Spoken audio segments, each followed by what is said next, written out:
Good evening, everyone. I'm calling the school committee business meeting to order for November 6th. It is 6:30. Ms. Yell, we're ready for the roll call. Mayor Sean, absent. Sarah Hall. Here. Ryan Callahan. Here. Juliet Walker. Present. Brianna Higgins. Here. Steve Cole. Here. Bruce Mann. Still here. All right, please join me in the Pledge of Allegiance. I pledge allegiance To the flag of the United States of America and to the republic for which it stands, one nation, under God, indivisible, with liberty and justice for all. Okay, Theo, no public comment, right? Okay, so we'll get right into our student and staff recognitions. All right. I'll recognize from, we don't have a podium, so I'll just, be a teacher behind the desk. Just want to make sure I'm not blocking the TV camera. As always, this is actually the fun part and enjoyable part of our school committee meetings where we get to recognize exemplary students and exemplary staff members. So this young individual that we'll be recognizing tonight, Griffin LaPlante.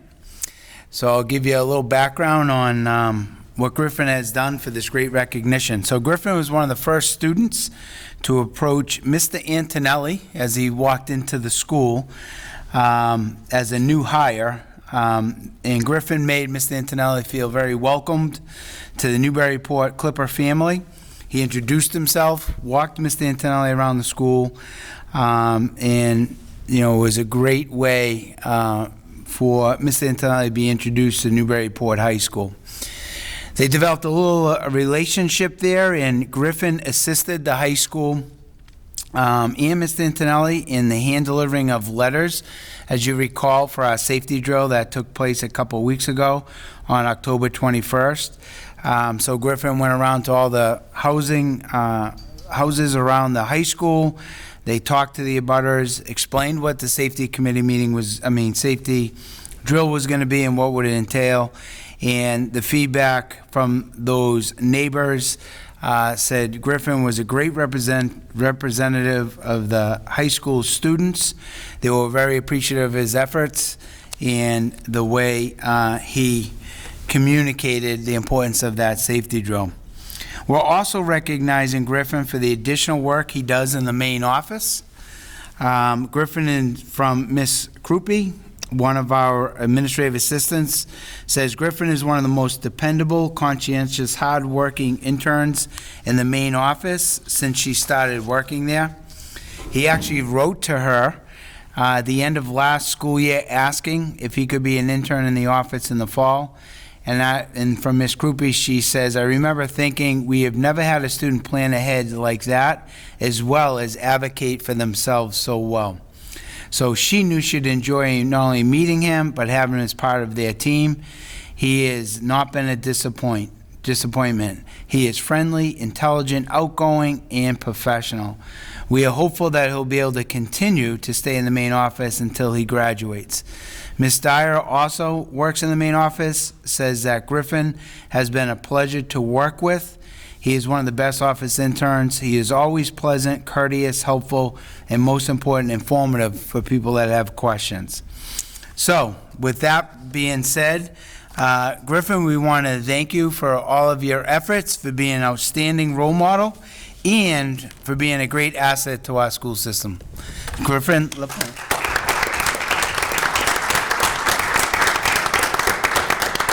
I'll be right up there. Yeah, that'd be wonderful. All right. Very proud of you. Congratulations. We'll take a photo up. And why don't we bring in Mr. Antonelli? You want to jump in here too? Sure. So why don't you hold that? And then we'll go here and then we'll have one with your dad, all right? And we'll work on that. We'll work right there. Okay, Dad, you want to get a picture?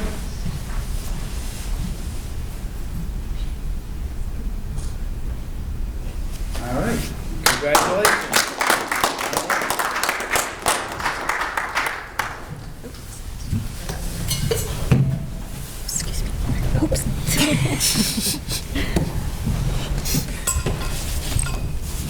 All right, continue with our recognitions. We have 2 staff recognitions tonight.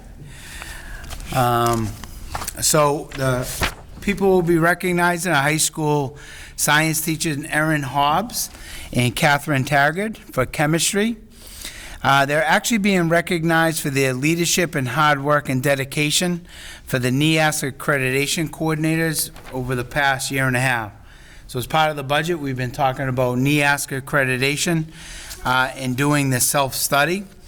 I've been part of 3, and it's a lot of work that goes into that. So the accreditation process is extremely involved. The high-level organization demonstrated by both Catherine and Erin has led to the process that was extremely inclusive. All faculty participated in the review, as well as a large numbers of parents and guardians and students who also provided feedback on the strengths and growth areas of the high school. The visiting team feedback highlighted on how thorough and authentic the high school's report was, which is ultimately a compliment to the process Catherine and Erin has led. In the end, the visiting team noted that they agreed with all of their findings in the self-study, and Phil Conrad, the chair of NEAS, said it was one of the best reports that the team has ever seen. So we wanted to take a moment to thank them for all of their hard work and for a great report and going above and beyond the call of duty. So thank you both very much.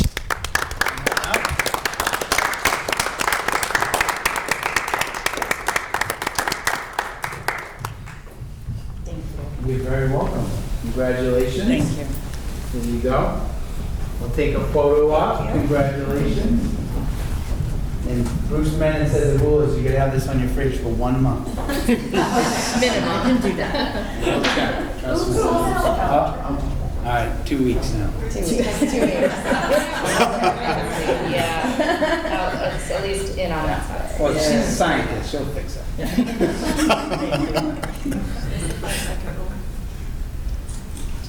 All right, congratulations. Thank you all very much.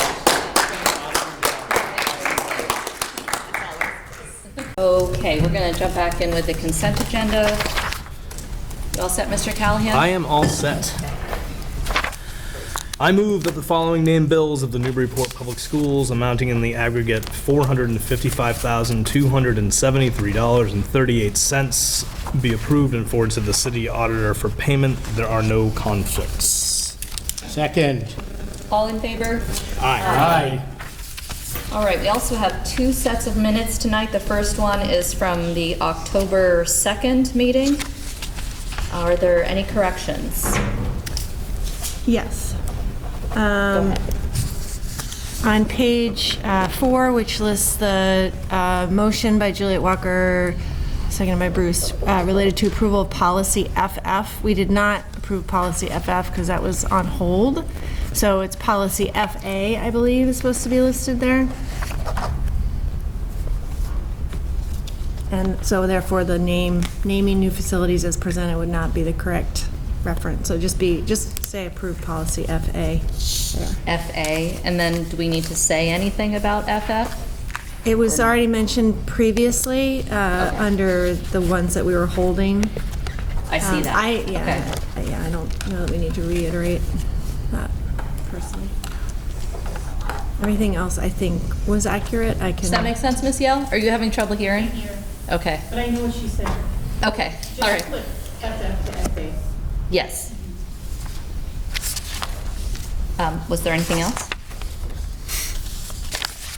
No. Okay, anyone else have corrections for October 2nd? Motion to approve the October 2nd minutes. So moved. Second. Any discussion? All in favor?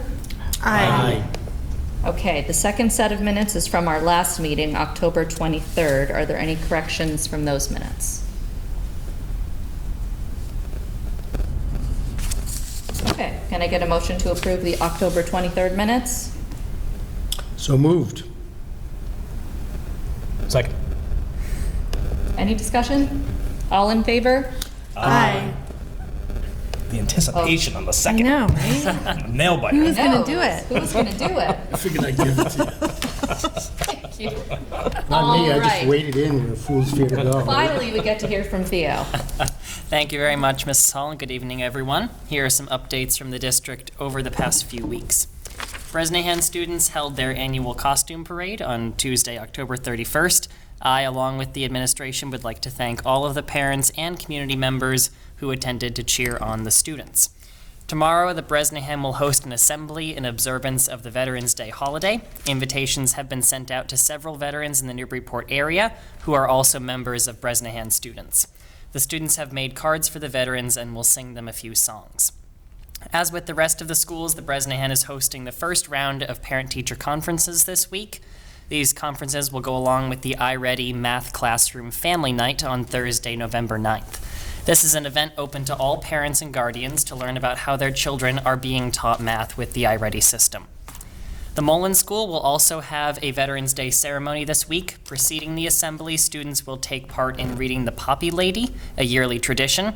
As a project to go along with this book, students will write down names of any family veterans on small red hearts and place them on the courtyard windows. The Veterans Day assembly on Thursday will teach students about the holiday and what it means. Also this month, the Mullen School is focusing on Community Gratitude Month with several group projects and a school-wide food and toiletries drive. Both grades are responsible for different items on the list, which will be brought to the Pettingill House at the end of the month. Knox students will also meet veterans and local active duty members this Thursday. This is a tradition that goes back 8 years. During the assembly, students will be able to ask questions and the veterans will be able to share their experiences with the students.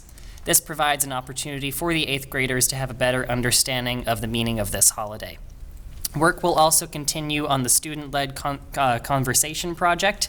Knox students have been focusing on their academic data, extracurricular activities, and personal experiences to format their conversations. Finally, we have some news from NHS. Members of the high school's Red Cross Club organized another Veterans Day ceremony for tomorrow's half-day. This assembly will include words from local veterans, recognition of staff members in the armed forces, and some sections from the school band. As a part of the school's greater recognition of the holiday, the Red Cross Club has also organized a collection drive for homeless veterans. I would like to thank Maddie Jackman, Gwyneth Hoffman, Annie Kate Ames, and Miss Colleen Fallon for coordinating this. This past Thursday, high school students participated in various activities during their advisory blocks. In grade 9, the Ignite peer mentors worked with their freshmen to help them reflect on goals that they created in mid-October. A part of their conversation also centered on identifying obstacles as well as strategies to overcome them. In grade 10, students completed a career interest profiler with the Navient school account. This activity helps students connect their interests and strengths to different career areas. And in grades 11 and 12, students had the opportunity to select a career speaker to learn more about an area in which they have interest. I would additionally like to recognize the following students who were designated Clippers of the Month by Principal Wolf. These students are accomplished in embracing learning and improvement within the classroom, as well as participating in activities outside of school. This month's recipients are Colby Arell, hope I'm pronouncing that right, Owen Kadir, Natalie DeGraves, Skylar Ikemoto, Emery Lively, whom Mirzi, did not practice these names beforehand, my apologies, Maximilian Repshinsky, Aiden Robinson, and Jack Sherman. And finally, we have some news from the athletic and theater departments. The high school's fall play, entitled The Curious Incident of the Dog in the Nighttime, will have its opening night on November 16th. Additional showing times are the 17th and the 18th. And lastly, the 5 teams that played this weekend, football, field hockey, volleyball, and boys and girls soccer, all won their playoff games. And best of luck to the girls soccer team at their match against Weston tonight. Tomorrow, volleyball will travel to Wakefield for their next game, and on Wednesday, field hockey will host Dedham. Boys soccer will travel to Gloucester as well. During the Friday holiday, the football team will take on Foxborough, and on Saturday, boys and girls cross country will compete in the Division II championships in Wrentham. That is all from me this evening. Back to you, Mrs. Hall. Thanks very much, Theo. Okay, next up is the school safety training. highlights from that recent training? Yes. Are you going to introduce that? Yeah, or- of course I will. First of all, I just want to thank Mr. Antonelli. He and Mr. Polito. As you all know, school safety's been a big priority for all of us since we've gotten back from COVID. And, you know, our safety handbook has been completed. And Mr. Antonelli, coming from his previous district, has a lot of experience in school safety. And really partnered with a lot of our local police and firefighters and emergency responders, and really just worked to set up a drill that we had, our first type of drill outside of the school hours, working exclusively with the emergency personnel that would be responding to any type of a crisis in the school. So, you know, I was there, throughout the day, and it was just a great collaboration and something that we were very proud of, and I think something that we're going to continue. So I thought it would be great for Mr. Antonelli to kind of just walk us through what was done and some of the work that he did in working, with the emergency personnel. So take it away, Mr. Antonelli. Thank you. Thank you for having me. And I want to thank you for supporting this position of Dean of Students and Specialized Programs. I have felt so welcome to this community, and I really love my new role here in Newburyport. Students, faculty, families have been terrific, so thanks very much. I'll go through this for you with regards to thank you to Superintendent Gallagher and Assistant Superintendent Ippolito and Principal Wolf for supporting this particular training. Also Marshal Murray, Lieutenant Samasco from the Police Department, Newburyport Police Department, Chief Steve Bradbury from the Fire Department, and Robert White from Cataldo Ambulance. We also had three fantastic trainers, Patrolman Robert Coppola, Patrolman Sean Eaton, and Patrolman or Officer Adam Lashinsky from Salisbury Police Department. Each one of them brought a plethora of information to share with us on that particular day. What did the drill look like? So we were right in here, utilizing this beautiful new TV in our beautiful Library Media Center. It started off with a PowerPoint presentation, a lot of information, and we had a boatload of people in here that particular day, from police, fire, EMT services or EMS services, so it was a really good group of people to oversee this particular training. We went through a review of specific scenarios and how each one of those particular first responders would respond. We had a variety of video clips that we watched that morning, and then we had demonstrations. And at various times throughout the morning, we would stop and have to reuse the tourniquet, and so we have to practice that. And then the first responders would come around to make sure that we're utilizing that appropriately. There are other things about packing wounds and other pieces that were demonstrations throughout the morning. We then went into specific drills. And the drills were based on how the first responders would come into the building. We did one with the intruder in the building, and also an armed intruder in the building with shots fired and individuals that were injured. So using two rooms on the second floor, basically right outside the library, we had to secure the area, or the police had to secure the area and neutralize the intruder.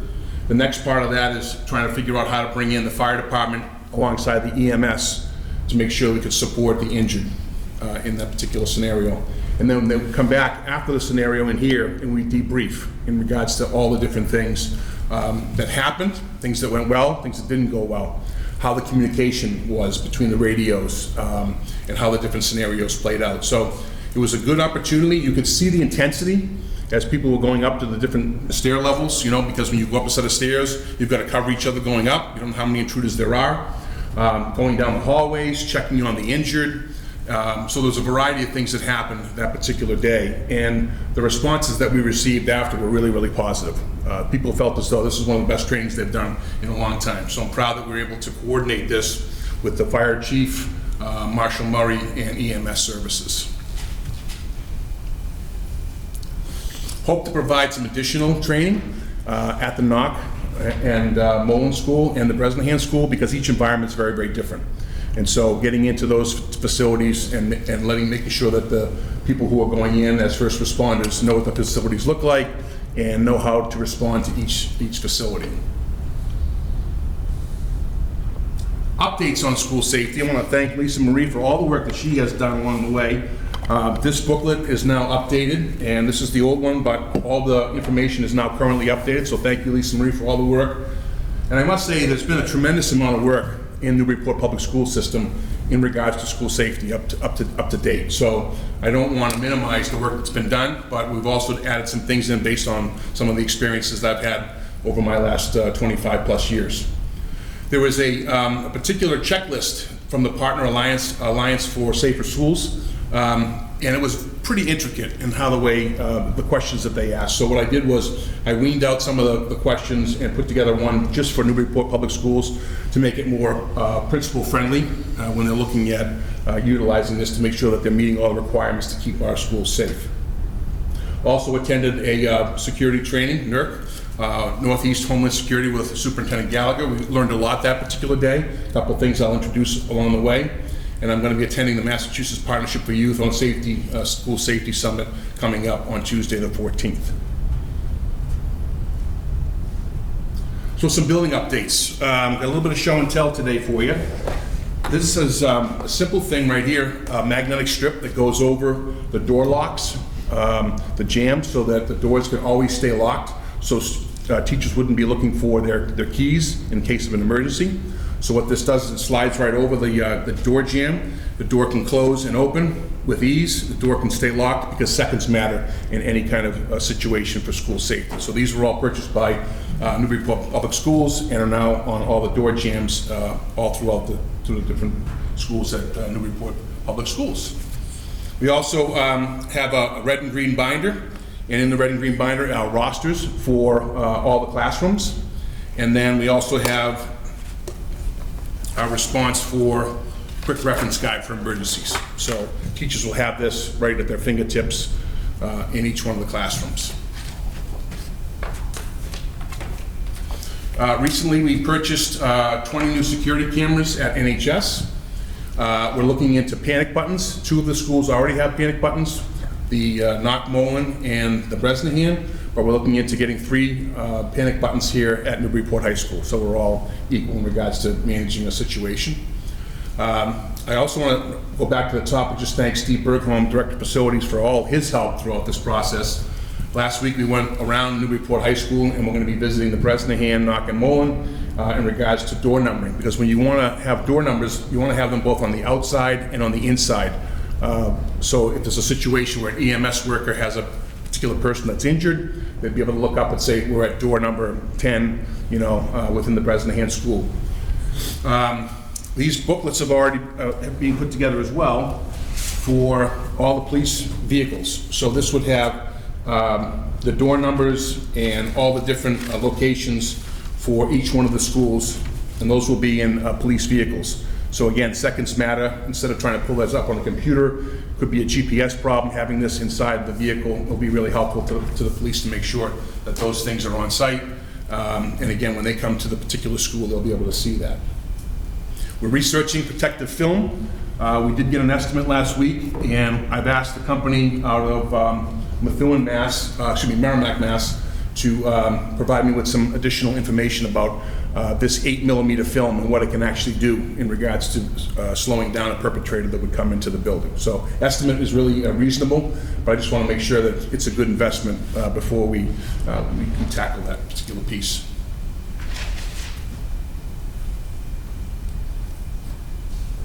Crisis response teams are set up at each particular school.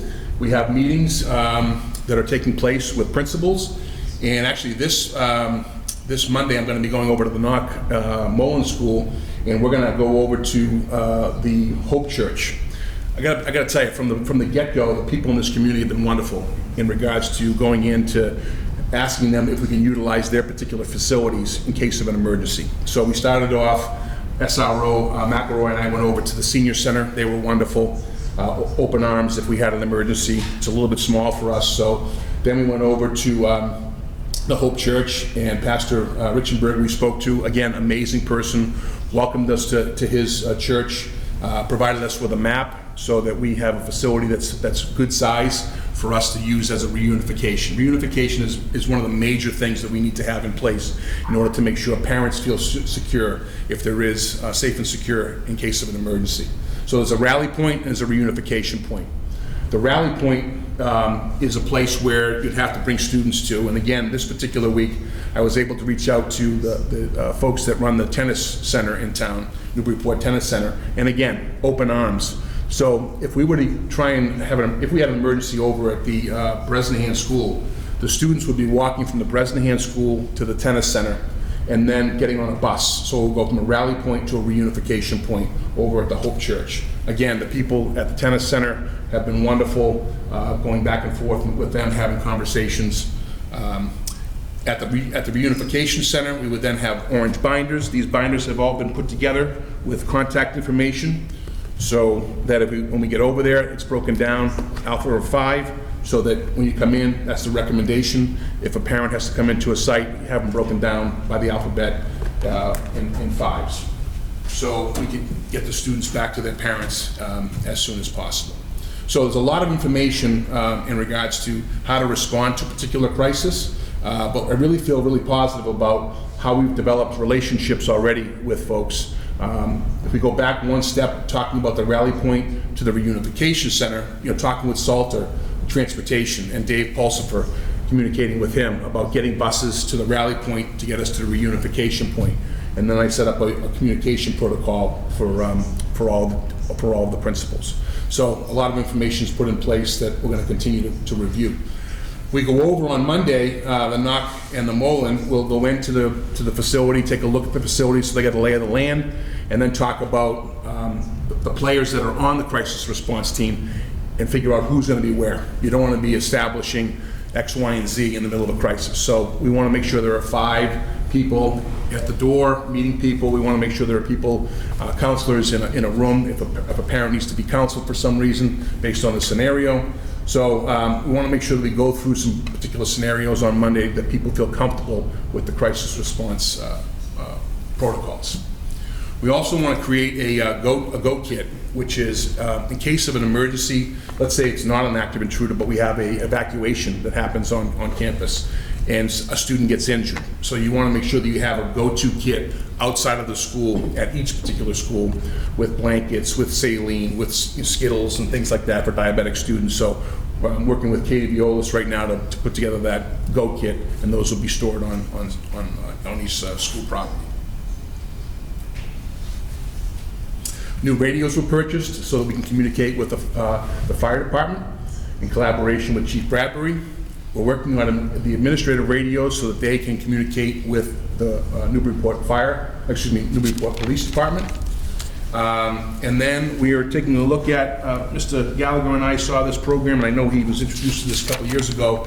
It's called Enforce 911, direct contact and real-time information that can come from any first responder that's in the area. So I'm investigating the cost on that. Again, seconds, having somebody here, somebody that is maybe really close to Newburyport High School that is a first responder could come in and respond to a situation on campus. Media location. If there ever was an incident, heaven forbid there be an incident within the Newburyport Public Schools, you want to make sure there's a media place. And we have a communications director with Lisa Furlong, but I went over and we spoke with Steve Moore, Kyle and I did, and again, very open and willing to support us in any situation.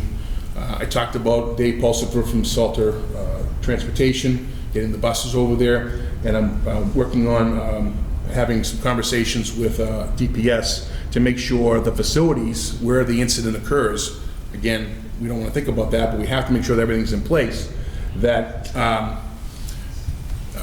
you have streets blocked off and the area blocked off for the particular incident. If we go back to what happened in Sandy Hook, police, fire, EMS services could not get into that facility.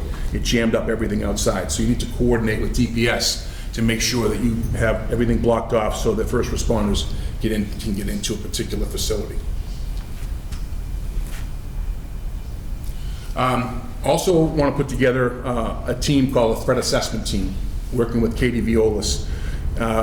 We recently had the situation that happened up in Lewiston, a very, very tragic situation. A lot of signals were missed, And so a lot of schools have put together threat assessment teams to take a look at the particular student or person that could be in question. So we're going to establish that threat assessment team for the Newburyport public school system so we can bring professionals together and examine the scenario that potentially could happen with a student. So those are the updates right now. I know it was a lot of information. It was kind of a checklist of things that we were taking a look at. Some of the things we've already done, some of the things we're going to do, but I feel like we're moving in the right direction with school safety. Thank you. Very comprehensive. Sure.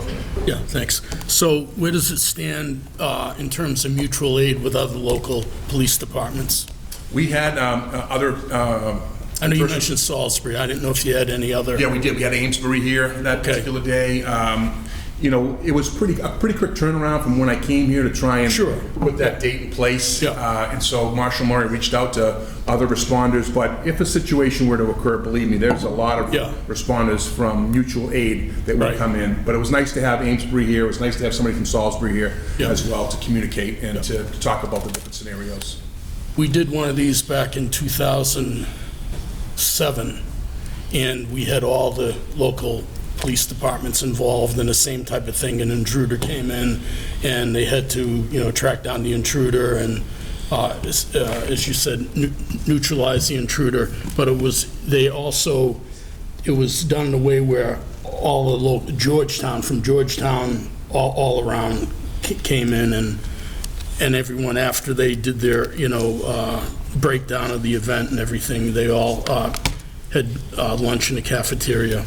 But no, I think it's really good. It's really good to stay on top of that. One other question relative to safety, and I know it's out of this scope, but with respect to like the nuclear power plant and MEMA, are there any active plans or thoughts about updating that as well, or showing what the scope and sequence of that would be?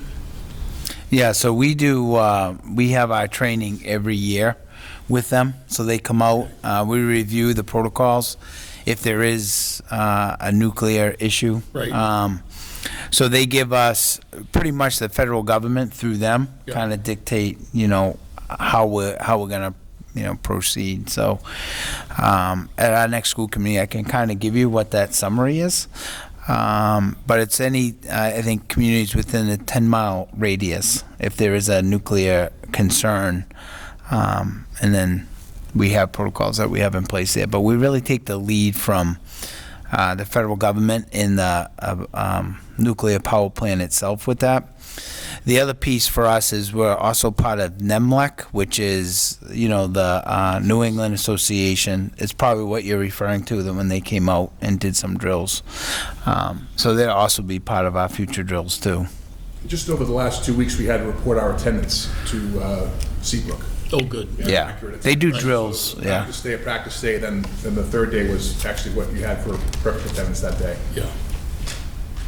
Yeah, I've actually been part of those where you do the whole phone call routine where you're checking in and making sure students are getting onto buses and being transported to, the locations that are supposedly safe. So it's a useful exercise. Glad to hear we're on it. I have a question. Sure. What's our protocol for communicating with parents in a situation like this? Are we going to, I don't know if you want to answer this, Ms. Furlong, could we use push notifications on the app, or where would parents get updates? Yeah, I think, an emergency right. situation. I think you learn from, unfortunately, these other communities. So I think ongoing accurate messaging to parents throughout the process. So that's part of the crisis intervention. So it depends, like for every school, we're going to have someone that will be in charge of the communication, because it may not necessarily be Ms. Furlong if the incidents happen in the school that she's at. So part of the communication is the team outside of the incident that's happening is going to have communication going out to parents. I think the big piece that we really want to communicate is the reunification. really, that's can be known for everybody. Like all parents should be going to the Hope Church during an incident if we have to broadcast something out there. But constant communication to the families during an incident is best practice, so people understand where to go. So, I mean, we're all parents, and if there is a emergency happening, the instinct of a parent is to go to, that school. But, so that's why it's really important for us to communicate to parents during the incident, but also really stress that, you can't go to the school, you need to go to the reunification center. Great. So we do have individuals identified Yes. at each school who would be responsible for getting those Offsite, communications out. yeah. So we're so there's the, so as we do our crisis teams, the offsite team made up of different administrators that are available will take the lead in some of that communication. So that's part of the work that we're doing, because if there was an incident at Knockmollen, then, obviously I would be in the incident, so someone else would have to take the lead of communicating with our And parents that and could go community. out through the app, so it would pop up like a notification, because obviously an email is not going to be. Correct. So Time. we would use the app for that too. Okay. Well, one of the reasons we updated the whole communication tool 2 years ago was to allow for better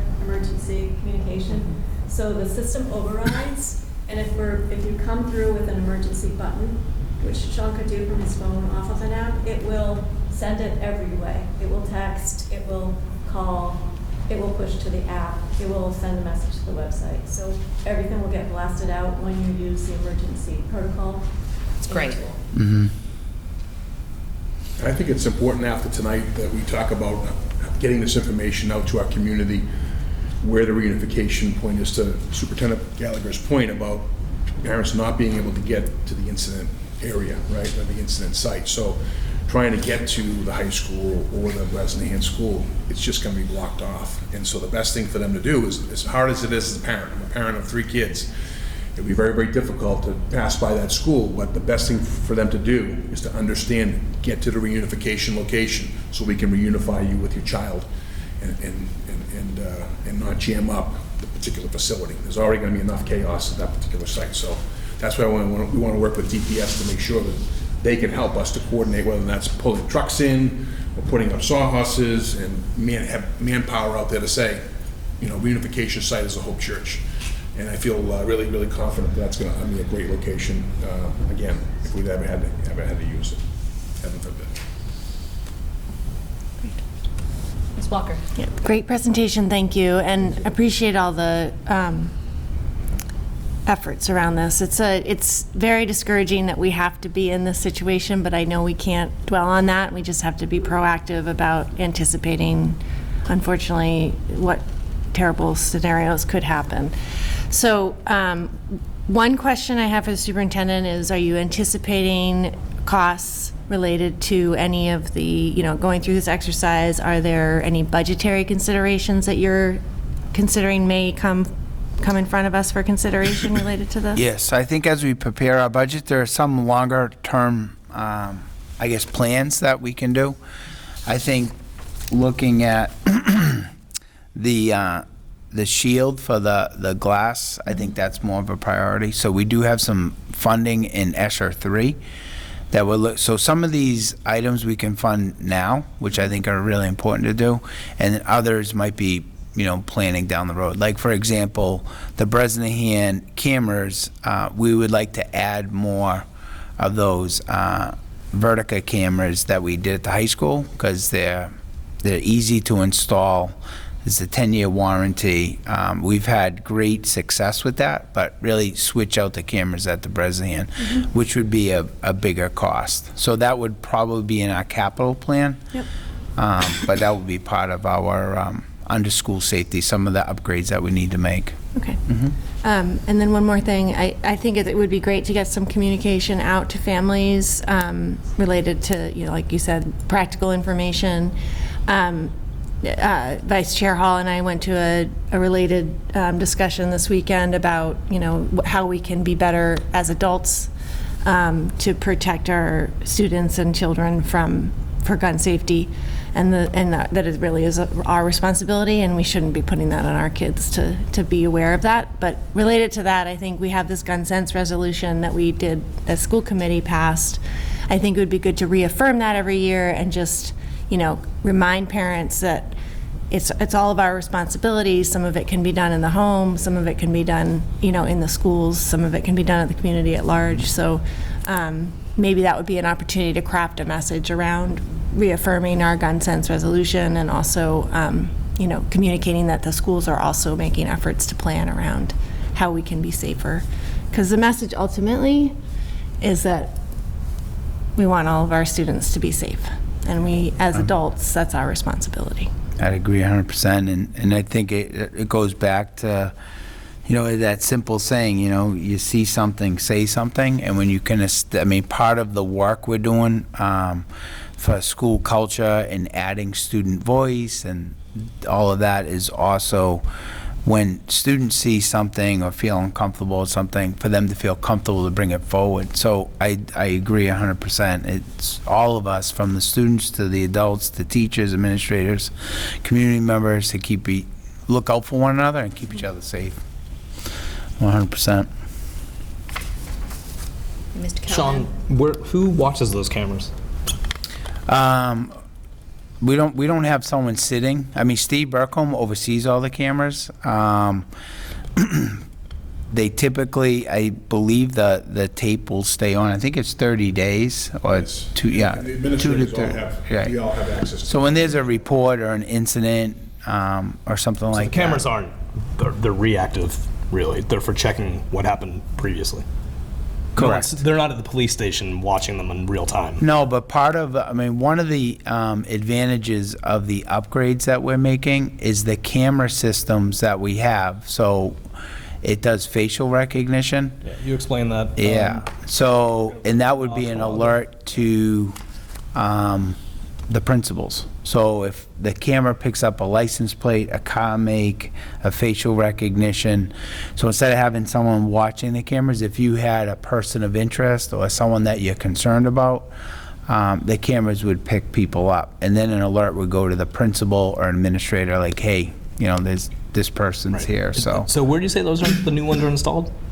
They're at the knock? Right now, the high school, we upgraded. The high school was first. Yeah, high school, we have, I believe, I'm not sure how many cameras, but we've upgraded, I think, half of them at the knock. And then next year's budget, we utilized a lot of our ESSER funds for the security upgrades. So I think the part of the continual upgrades for the Bresnahan cameras is to utilize a similar type of camera. I remember the high school had an issue because it's a circle. And how many Yeah, you had to there have wa- to get around right. the radius of it. So did the new cameras kind of fix that issue? Yes, and it's just as you know, being in technology as a graphic designer, that advancement of technology is fast and furious. One of the benefits of technology is the new camera systems. So the coverage, like the old camera system, if someone was way down the hall, it would be hard to make out. The new camera system can zoom right in. So when you do have a person of interest, so to speak, you can get a lot clearer picture of who that person is. Can admins view those remotely? Like, can you Yes. go to your Yes. computer app for wherever you are? On looking my at phone. them? Yep. And on the phone too, which we feel is really important. Yeah. All right, thanks. The 20 new cameras are really good. Their clarity is much better, and the locations. Great. Anyone else? Thank you very much for your time. I All appreciate right, it. Thank you. thank you. Thank you all of you.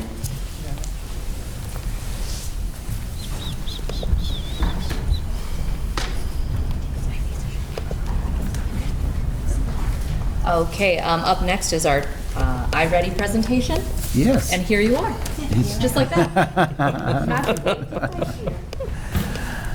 Assistant Superintendent will kind of go over our beginning of the year data for the iReady assessment. We're just going to do the old rotate. Welcome, Mayor. Welcome, Mayor. All right, teamwork. say to Dean Antonelli, what a great partnership. I'm so happy to have him on board, rounding out all those edges for our student safety and our staff safety. So thank you for working so well together. You're welcome. Okay, so tonight we're talking about our fall, our ready internal data. I do not have a PowerPoint. I just wanted something pretty up there for you to look at. But basically, I'm going to just project the report that was in the packet, but kind of go into more detail around that. So let me just get ourselves up here. Okay, there we go. We'll kind of play with it a little bit to how to look at it. So first and foremost, before I start getting into the data, I really would like to thank our classroom teachers, K-8, building administration, interventionists, L staff, anyone who works with math and literacy from grades K-8, because they've dedicated a lot of time, not only to the implementation of the diagnostic that we began last year, but also grades K-5 have now begun the implementation of Ready Math, which is our core math program. So they've done a really great job. Also, when talking about data and our reports and the tools that we use, we always want to make sure that it relates back to our district strategic plan. So thinking about the strategic plan, we're thinking about teaching and learning. And so part of that plan was the implementation of a tool to collect data, to analyze data, and then to be able to report out on individualized data for our students, as well as creating our literacy plan, which we've done, and also our curriculum mapping. And the data drives a lot of that work.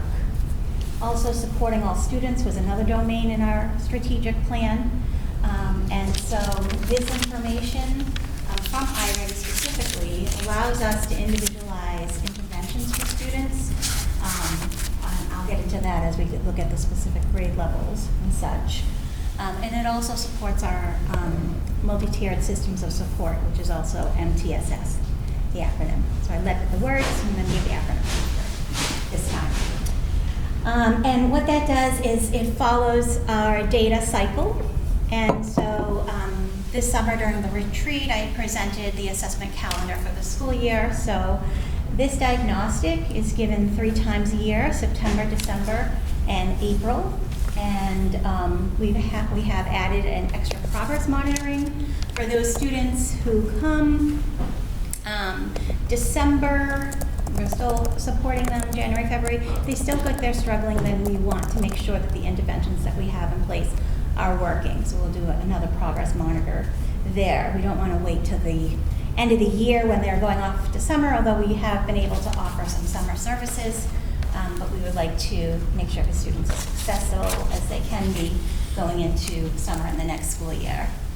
And then another piece is around the strategic plan is talking to our community. I mean, it's very important that our community understand the information of our diagnostic assessment, particularly parents. So I'm really happy to say that all parents, grades 1 through 8, received information individualized to their student around the diagnostic assessment that their students took. And on a side note, we also, I had talked about this before, for the early literacy data, parents in grades 1 through 3 should have received a letter around their child's score around the DIPLS data, which is early literacy screener. Okay, so like I said, we've been using this tool since last fall. This is our 2nd year of implementation. So when we're looking at the data, just scroll over here. Yeah, and some of this is, I didn't change it from our previous presentation because it's the same. I just updated a couple pieces. The iReady is just one tool that we use out of an array of tools to support our students. Help our teachers have a map, a plan of how to implement for not only our struggling learners, but our on-target learners and our students who are exceeding the standards. Along with, as it's bulleted here, their performance within the classroom, on the assessments within the classroom, the teachers talking with them. We use MCAS. They're not comparable apple to apple, but they are assessing the same standards. So it's great to have that information paired together. So let's see. Okay. So when we're looking at the data, for example, here's our kindergartners here.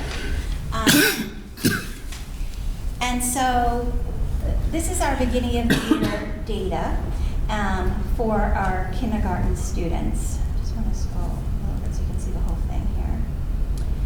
And what this tells us, a couple things. First, I want to go over the color codes at the bottom because they are kind of tiny. So when looking at the information up here, anytime you see the green with the lines going through it, it's mid or above grade level. And so on this kindergarten data, it says we have 20 students who have scored in that range.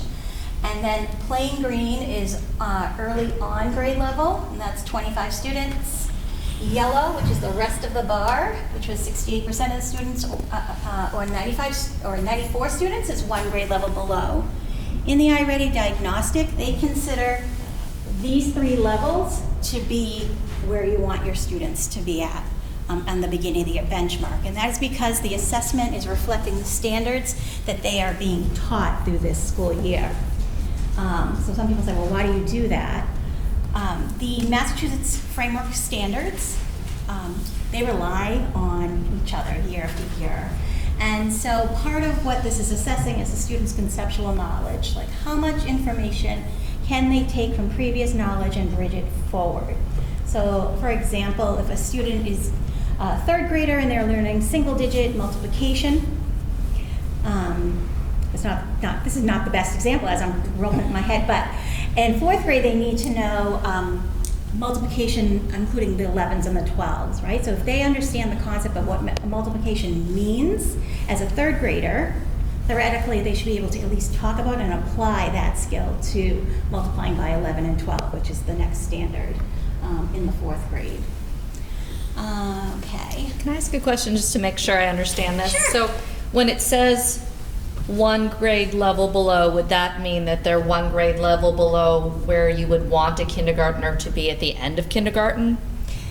Is that sort of what we're saying? Yeah, so if they still were here, 1 grade level below on our end of the year benchmark, we would be concerned. Sure. But at the beginning of the year, it just says this is the range. you haven't learned kindergarten math yet. Exactly. Which makes sense. Which totally makes sense. Good. Yes. And so the other level that we love to use is the domains. And so these are they're not worded exactly like the domains in the Massachusetts curriculum frameworks, but the skills and the standards are embedded in each of these domains. And so when we look at this, we say to ourselves, okay, just visually looking at it, you can see that students are really strong in geometry. And boy, does that change as we start going through this data, right? Why? Because it's very rote. They learn their shapes, they learn how many sides shapes have, they learn about circles. It's fun, and it's a lot of rote information. But again, you can look at algebra and algebraic thinking. This is the why standard. Like, why does 2 + 2 = 4? Right? They have to be able to understand and be able to explain that, for example. And so then you'll see that these skills, as we go through the data, they start to shift in students' growth and ability levels. Also, when looking at this, we say to ourselves, if it still holds true about these 3 levels being where we would like all students at, we could surmise that in kindergarten, the majority of our students are where we want them to be. This is like a top view. This is not a teacher view. This is a district data view of the information. And I have percentages for all these. I tried to squeeze the percentages in, but it just looked chaotic. So, but if you want them, I have them. So when we're looking at the information, we're also saying, the teachers will then say, well, let me dig a little deeper. Let me look at my class. And so then they can take this data and bring it down to just their class level. Then from there, they can also break it down by every individual student. And then also, as we talked about the domains on that second chart, they can tease out or filter the results by domain. So if they know that they're instructing students on numbers and operations, for example, they've just finished that unit, they look and they say, okay, let me look at the students in the yellow, let me look at their data that I already have, but now let me also see where did they fall specifically in that domain? Were they struggling or did they do well? And use that comparative data to make adjustments in terms of whether it be an intervention or, you know, also working with our families at home to say, here's some activities that you could do, because you can get really, really specific around this data. Okay. Oh, there. Here There it you go. comes. All right. Oh. Oh, we don't want to see the world news right now. I rarely want to see the world news. We want to never see it. You'll also notice that on some of the reports, and I'm kind of talking general because the reports are pretty much, they look the same. You'll notice that some of them say that not 100% of the students took the assessment. And you notice that a lot, especially in the younger elementary grades, for example. Part of what that is the students have a 21-day window to take the diagnostic assessment.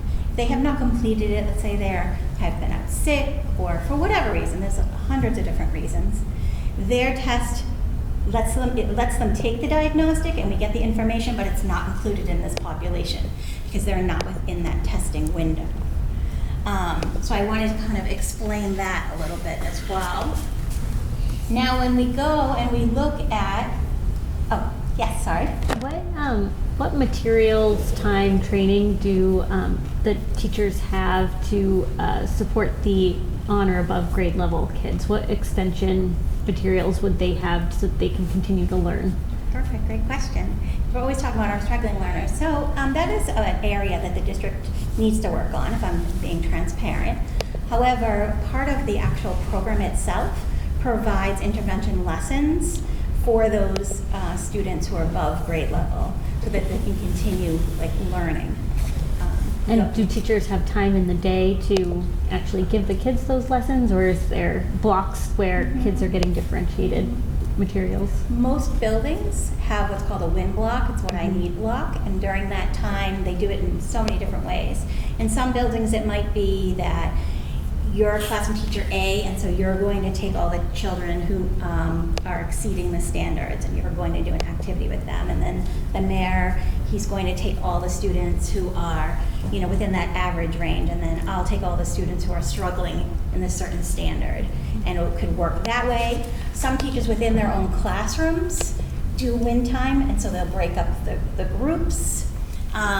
If we're using the math workshop model, which is basically what we're using Ready Math, there's time built in, so it isn't so much whole class instruction for 45, 60 minutes. It's broken down so that you have those opportunities to work with kids. Great. Okay. So then looking here at first grade, other pieces of data that we would stand out to us. Well, we know 100% of the students took the diagnostic, but we also notice that we have 13 students, or 11% of the students, who are 2 grade levels or below. So we have the capability to name those 13 students. Obviously, I won't do that here because it's a public forum, but our staff is able to say, who are these 13 students? What interventions are they already receiving? And what else do they need? What are we missing? If we're missing anything at all. And so that gives an opportunity right from the start for us to provide those interventions, and those are the students that we also look at during our February and April Math Accelerated Academies. Those are the students that usually it's a 10%. We sometimes are able to have more than 10% of our students invited, but then we are very strategic that those students, when they attend our summer or our fall or our vacation camps, we are very specific about the standards that we're teaching them so that they're getting that extra support. Another thing when looking at the domains, again, visually, we already see that little shift in geometry. And algebraic thinking is just a little bit, pretty much almost the same. But this is when students start moving away from those concrete skills, right? They're still doing concrete skills, but there's a lot more thinking happening on the standards. So then, I pulled out like just a couple of different things to talk about. So the other thing I just want to note is that these bars are not to scale, because this packet would be like 60 pages long. So when you're looking at it, you're like, well, that looks really short and that looks really long. The ones on the left-hand side, those are very accurate. The ones on the right-hand side, the bars, I kind of try to make them so that they align to their percentage still, but they're obviously not these long bars on the page. So when we're looking at this information, again, we're looking at the number of students who are 2 grade levels or below, because again, in the first 3 categories, that's where we would like all our students to be. Part of the data dives that the different buildings are doing, so each building has their own data group that gets together, whether it's their CELs or ILTs. Not only are they identifying the students, but they're talking about like what tools do we have available to us.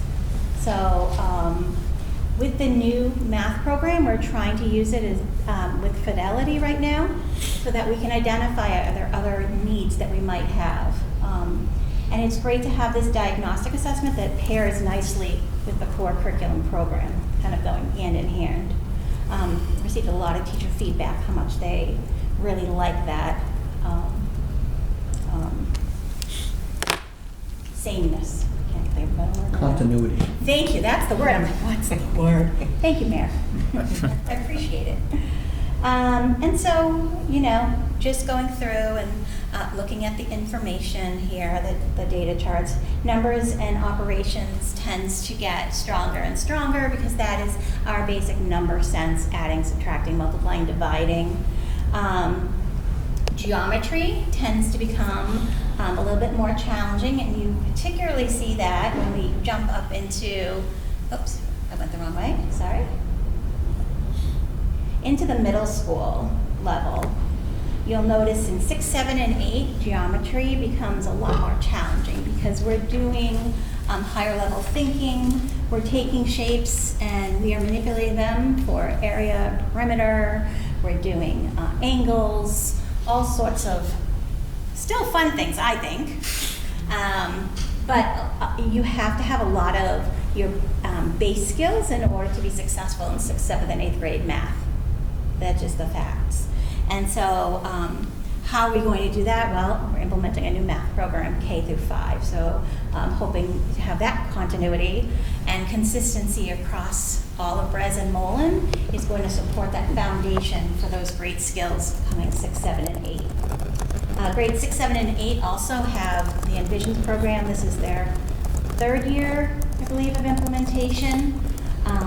And they're finding success with it as well. They're adding more interventions into their daily practice. And Principal Marcos and Assistant Principal Parsons, they work so well with their team, pulling their data teams together and like really digging into the information. So for example, I meet with each principal weekly, and Mr. Marcos and I were having a conversation about geometry. It's like, oh, it's just this, it's everywhere. If you look at data across districts, geometry is a struggle, typically in the middle schools. And we were kind of just talking about different ideas. And so one of the ideas that we brainstormed together, and this is just a small example, was, okay, geometry standards are usually taught at the end of the school year, right? If you're using the book, so to speak. We have curriculum maps, so hopefully we're not doing that as much anymore, but work in progress. So the idea came like, okay, well the students have their conceptual knowledge about geometry previous to the grade that they're in. So why wouldn't we, during morning work or bell ringer or during that wind time, spiral those geometry skills into their work during math class? And so I know that Mr. Marcos is working with his team and they're going to be working on implementing that so that geometry isn't something that it becomes, oh, it's May, it's MCAS month, quick, geometry. We're giving children the opportunity to be successful because we're exposing them and teaching them the standards.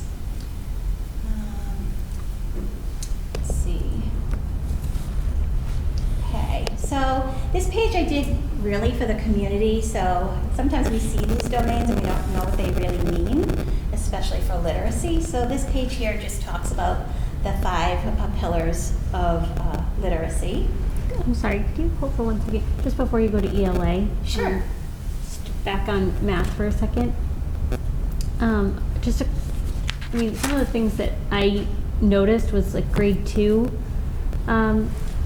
Grade 2 had a higher percentage of math, of red than everywhere else at the Bresnahan. So like that's just something that I'm thinking about is like what happened in grade 1, right? If the kids were mostly on track in K, they might have gotten off track in 1 and now they're seeing that beginning of the year grade 2. And so, I don't know if the teachers might have been new, it might be a difficult class, we don't know, but like something might be going on in grade 1 and then you skipped over this grade 8. Grade 8 is really high, right? Like that's almost 40% of kids are 2 or more grade levels below. And so like that just raises a lot of questions for me about, what is going on in 5, 6, 7 as they're moving up through the Mullen and the Knock. And I know you mentioned the spiraling, but even the geometry at the beginning of the year is a struggle, right? It remains a struggle throughout. And so I just wonder, sometimes, particularly in math, conceptual math is really, really difficult for teachers, right? Like if teachers didn't major in math, that conceptual understanding is very difficult to teach. And so I'm just wondering, like, how are you assessing the content knowledge that your teachers are having and what their gaps are, and like providing professional development, not just on pedagogy or not just on the curriculum, but like how are they really conceptualizing so that they can anticipate kids' misunderstandings and like fill that in. And the misconceptions and what they look like. So we're doing some of that work through our data team. So we'll take the information, we'll take the data, and we'll actually like dig in to, okay, what's an area that seems like global concern, standard. Let's dig into how the questions were asked, what's the same, what's different, for example, and then looking at our subgroups to say, because a lot of the red, when looking at who the students are impacted a lot by our subgroups. So what are we going to do better for our subgroups to support them? And so like that's one piece. Also that homeschool connection. So we saw like on the MCAS data that our low income population was the most concerning really population when looking at that data. So taking that list of names and comparing it to the list of names of these students here. So maybe what we need to do is not only support our teachers in the classroom, but also support the parents at home with like, what can you be doing, like these simple things that you can be doing at home, what materials do you need? That's why I write grants, right?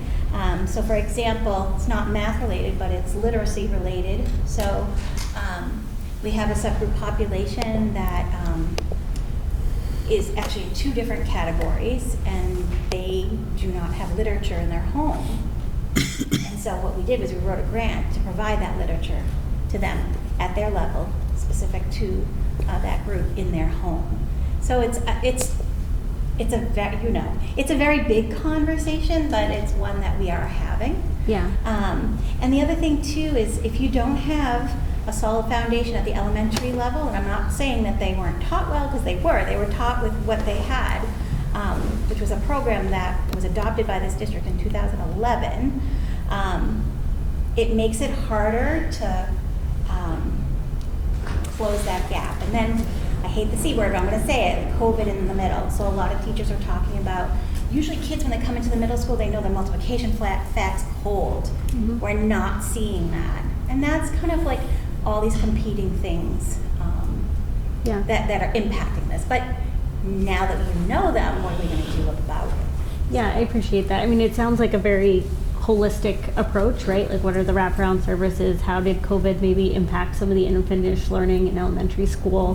How do we dig into students' data to like target intervention specifically to them? But just one other thing to think about, and you sort of touched on this a little bit, but just what, you don't have to answer this now, but to consider, how do you assess teachers' content knowledge, right? Because if we're saying like do extra support, extra hours, extra intervention, but the teacher's not teaching it particularly well or effectively, like that extra time isn't necessarily going to help. So like how, like what are the observation data that you have of a teacher who, to be able to assess whether or not the teacher actually needs support in just like the content knowledge of geometry, of fractions, of algebraic thinking, something that might not be their strength.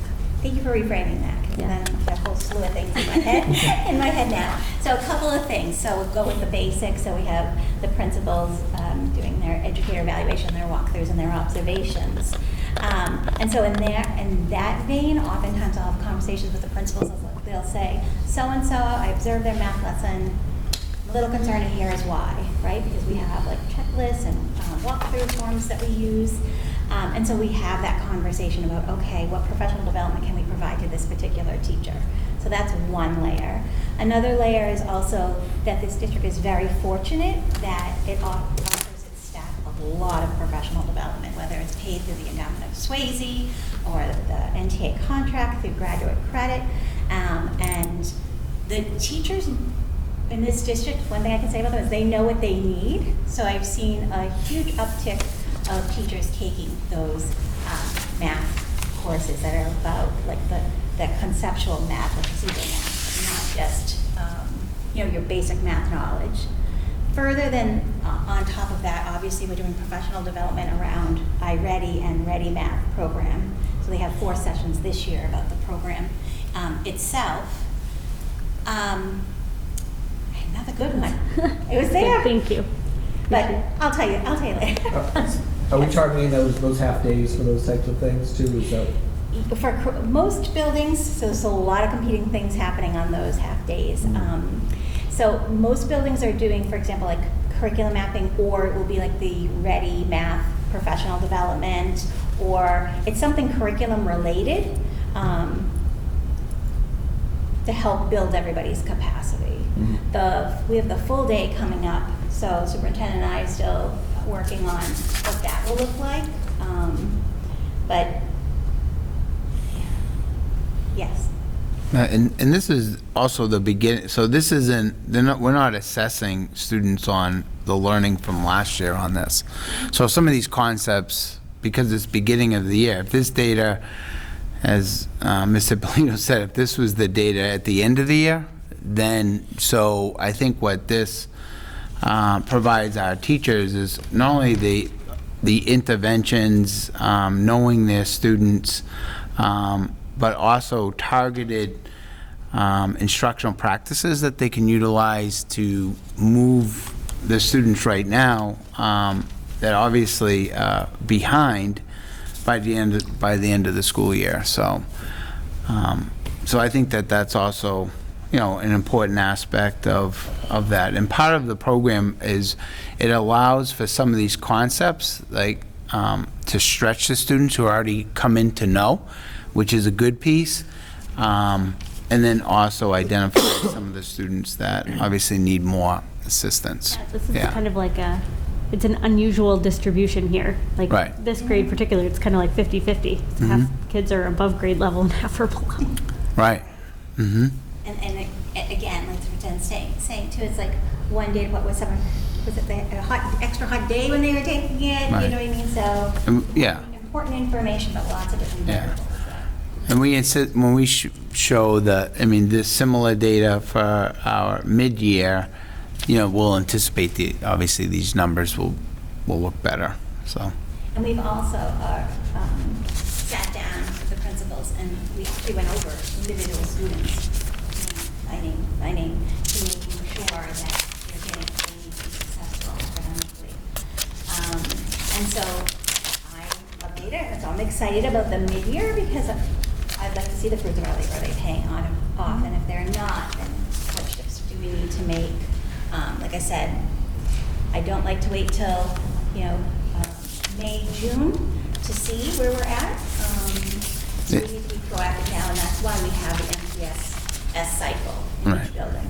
And the other piece that I think is also important as part of the program and assistant superintendent and our coaches is the parent involvement and have them do a training or understand how they can utilize the resources at home. So if I'm a parent and I receive this individual report of my child, and just as Ms. Higgins said, it's like, wow, they're doing very well. How can we stretch this learning at home?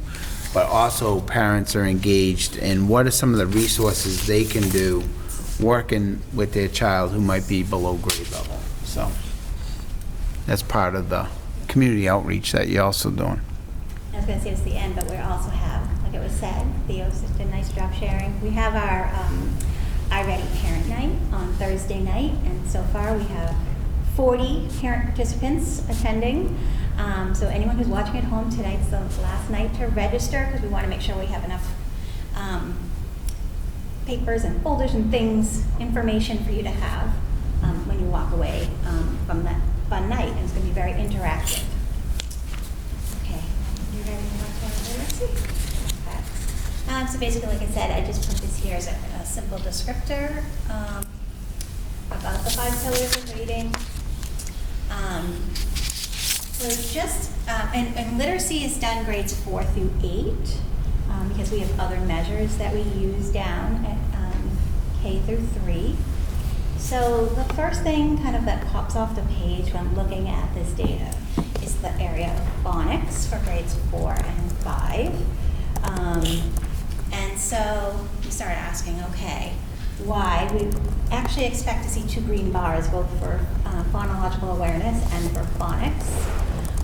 But then we do some back thinking about the students and their early literacy instruction. Again, these 2 classes are the classes that were mostly impacted as early literacy learners by COVID.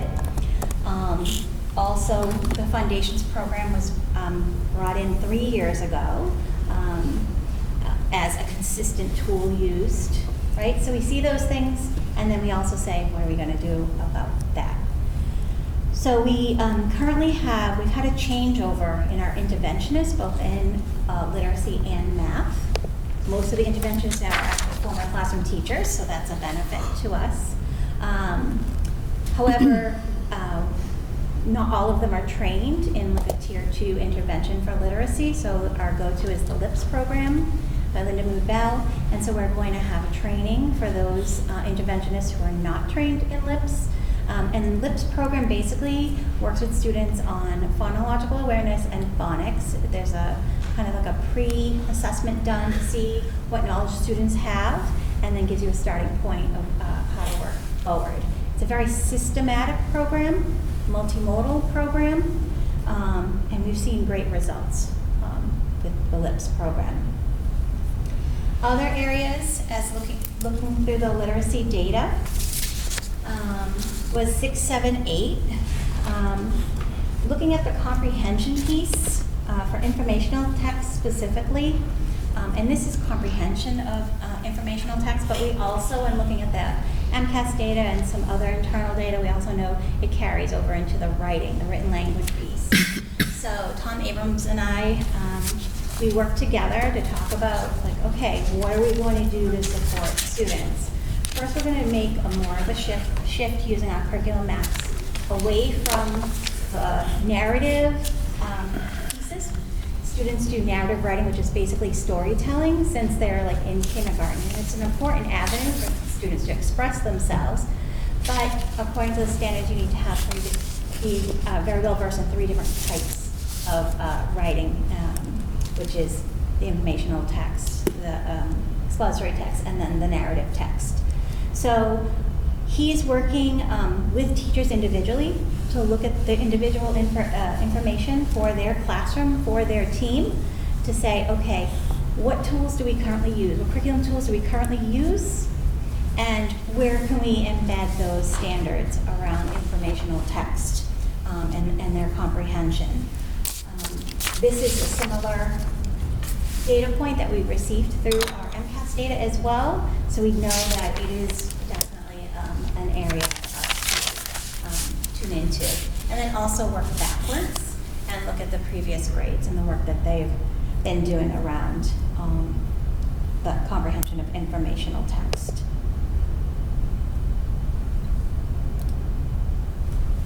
Here's 8th grade. Okay, so at the bottom of this slide, I just put just an example of some of the data questions that we asked during our data meetings. So looking at focus, reflecting, and then taking action. So we kind of went over this, but which classes, small groups, or students will be the focus. So we use this data and explained, and we dive in and figure out what those groups are. We also look at areas of strength, like what is the area of strength the student has.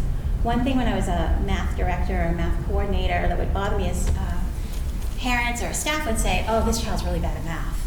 I'm like, no, they're not having a hard time with all of math. We look at their data, you know, they're really strong in fractions, and their number sense, where they're struggling is measurement and data and geometry.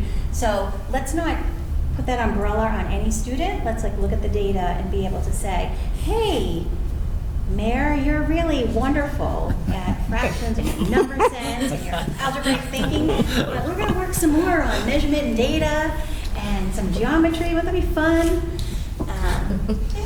Well, budget season, hopefully. Yes. And then again, looking at the instructional priorities, like I had talked about earlier, looking at those domains and the skills and how questions are asked, looking at the vocabulary of those, on and on. And reflection, what instructional or intervention strategies have been used, like what have we already used and how is it successful? And then what is the effect of these strategies? So we're constantly keeping data or running information about what's working, what's not. And then take action. When and what instruction or intervention will happen, and when or how will you review the action's impact of your effectiveness. So that's a lot of work, and this doesn't all fall on a classroom teacher. So as I had said before, in literacy, we have our Title I team. They're amazing. We have math and ELA interventionists at all levels. We might need more. We're training our interventionists in literacy with the LIPS program. When it talks about taking action, we do several different things using the MTSS model, which is the multi-tiered systems of support, and our assessment calendar. We give the assessment, we look at the data. We dig in by classroom, by school, by grade, district, and we say who needs what to be successful. Then from there, the students are provided their intervention and they are progress monitored at that time. If we're finding that students are not successful, oftentimes they're referred to what's called the SST process, which is the student support team. And this is all in our DCAP as well.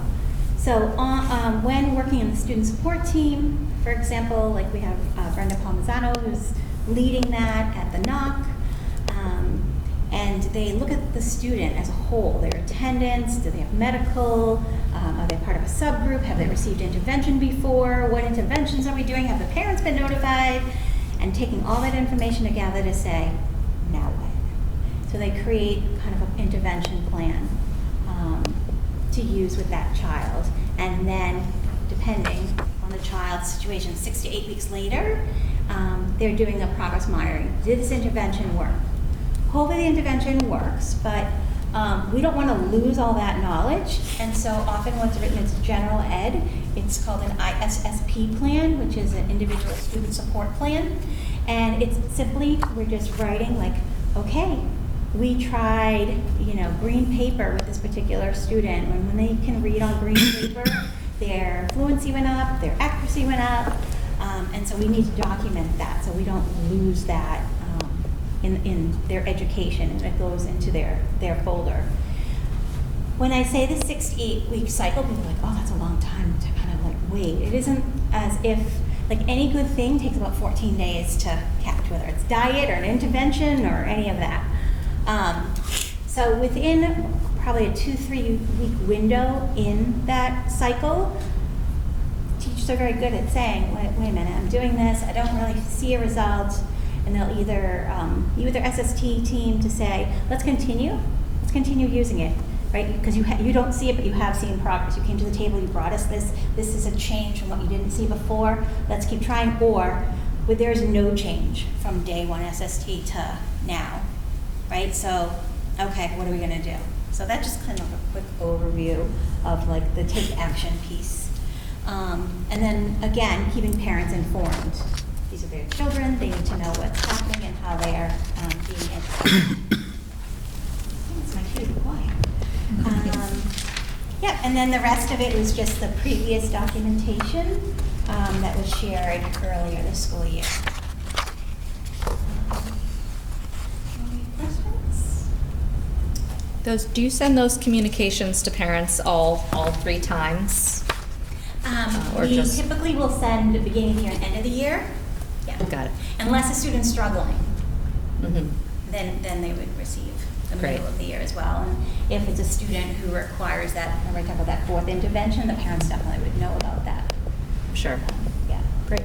So we're building those systems in so that it becomes habitual. Questions, comments? I just had a really Yes. small comment. It took me until the end of this presentation to understand that BOY means beginning of year. Oh. We haven't told you that before. So maybe, Good of you to admit that. I was like, why are we calling it a boy diagnostic? It's hard not to have that in the. So maybe we could just put that somewhere on the first page. Yes. You're right. No, you're absolutely right. Thank you. You're absolutely right. Too many acronyms. Yeah. Yes. But This otherwise, is so good. Yeah. otherwise For very next time. Thank very you. helpful. I think obviously, this is beginning data, so beginning year data. So we're still obviously learning from it, but it's helpful to understand. Yeah. Thank you. Thank you. Okay, we all set? Terrific. Thank you so Thank much, you Ms. all so Ippolito. much. Let's see here. I'm interested in seeing it. That's right. Well, you're welcome to come to the meeting. right. It's a public meeting. So, Public comment. Yeah. absolutely. Next, we're gonna go through our MASC resolutions. Gonna see if I can get those up, project them up here.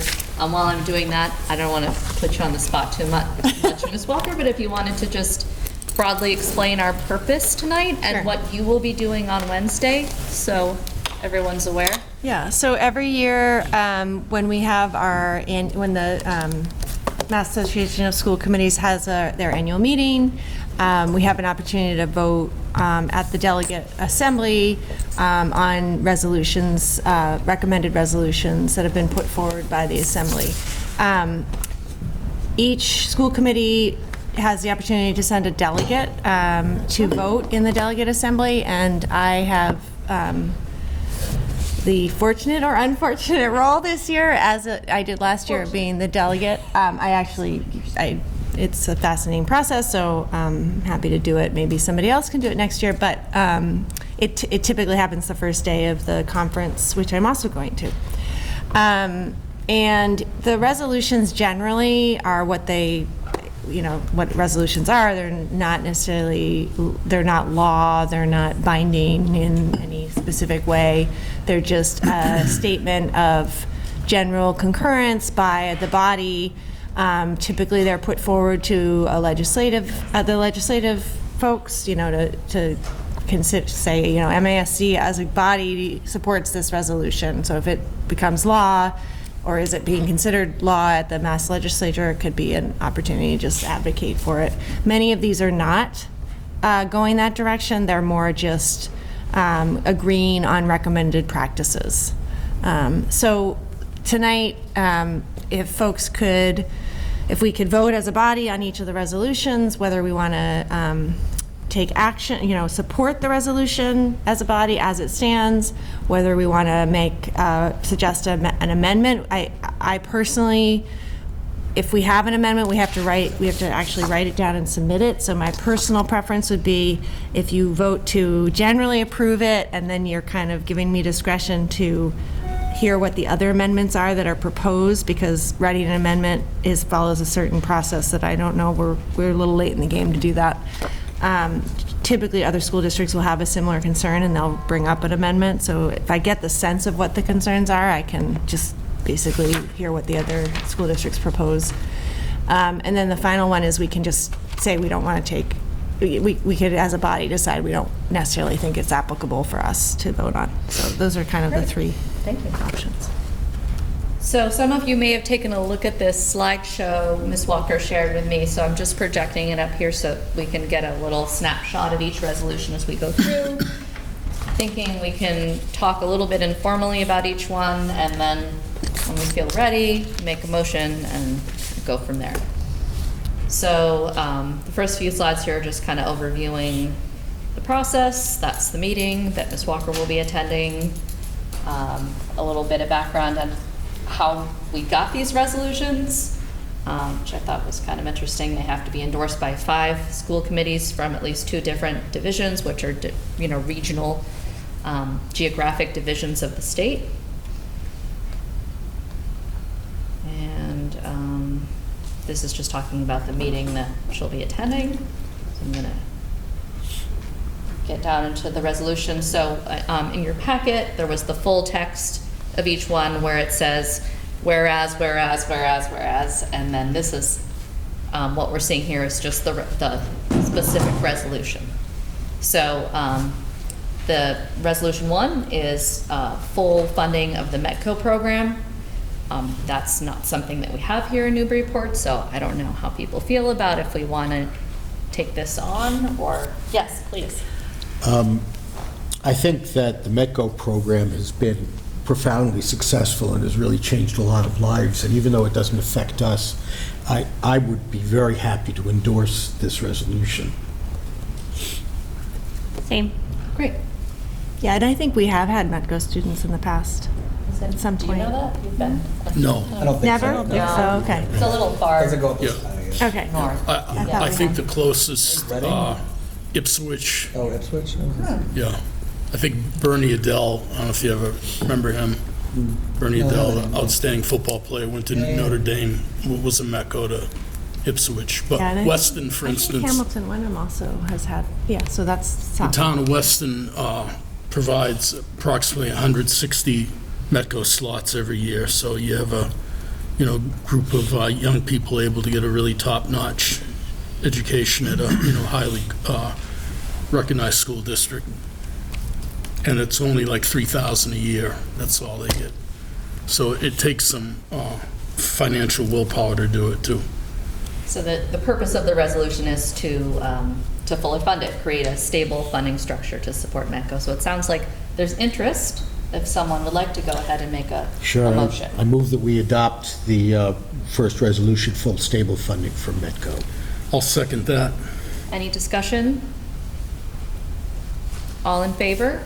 Aye. Great. Resolution 2, oh, I didn't get the good layout here. I think, I noticed, if I look at, well, I guess this is okay. I think your title is just too large of a font. Yeah, no, if you don't mind me just taking a minute, I think when I did it through can read Google, it. it was better. Are you fine with it? Yeah, as it's is? fine, it's Okay, fine. all right, then I'll just leave it. So this one is absolutely applicable to us. We are going to be going out to bid because our contract with Salter is up this year. So this seems like kind of a no-brainer to support this one. Just briefly, it's to investigate bidding practices for school transportation providers, prevent findings and recommendations. This may be necessary to contain costs and make more efficient transportation services. So I think if someone would like to make a motion, this is one that would definitely pertain to us. I make a motion that we adopt resolution number 2 regarding investigations and recommendations for transportation bidding procedures. Second. Discussion? Yeah, I think just a little background on this is just that there's, the concern is that there's smaller and smaller markets of, the school districts will receive a number of bidders It's or almost interest. becoming a monopoly in some Correct. cases. So the right? Yeah. school districts will receive a number of interest, and then by the time they actually get the bids, there's just one bid suddenly. So there's concern that there's some, trying to empower more negotiation opportunities, so. Any other discussion? All in favor? Aye. Yeah, I don't know if this will be timely enough for us, but it's good that it's out there. Okay, so I'm not sure why they divided this one into 2, but Resolution 3 is all about regional transportation.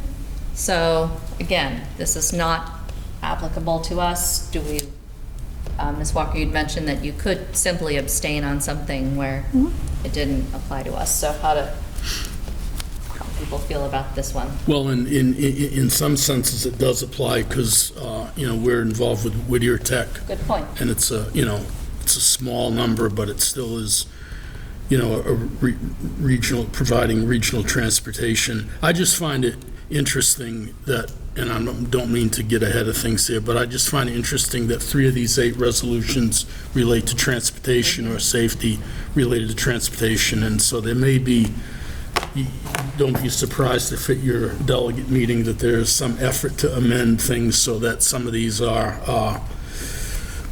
or there's some amendment made to, I guess, centralize, some of the proposed governance here, because it just seems to be a lot, and wide-ranging problems from not having enough buses to, safety to, this regional piece where there's to be a varying charge of a transportation fee if certain things aren't exceeded. So, but I think that the only issue with us is with respect to regional transportation as provided through Whittier Tech. And not to get historical here, but I think it was back in 2003 that then Governor Romney eliminated, funding or reimbursing local transportation. It was still a level of regional, but local, so it never has really been reestablished. And it's been one of those extra expenses, as we know as a school committee, what we charge for a fee, for those children and students who want to ride buses is significantly less than what the actual cost is. So I think anything that allows us to try to recoup things, whether it be for a few kids that go to Whittier, whether it be for future transportation for our district, is worth supporting. Would you like to make the motion? Sure, I'll move to approve Resolution 3. I'll second it. Discussion? No? All in favor? Aye. Aye. Okay, see, now it's, hang on. Oh, it's a lag. Well, I think if I go to, let me look at it here. I think I just need to open it in Google Slides, because that's the issue I was having with it when I was looking at it at home. And it's not loading, but hopefully it will. There we go. Sorry about that. Just going to take a moment here. So I can tell you, because I was looking at it, this next one is about DEI coordinators, and hopefully it will load.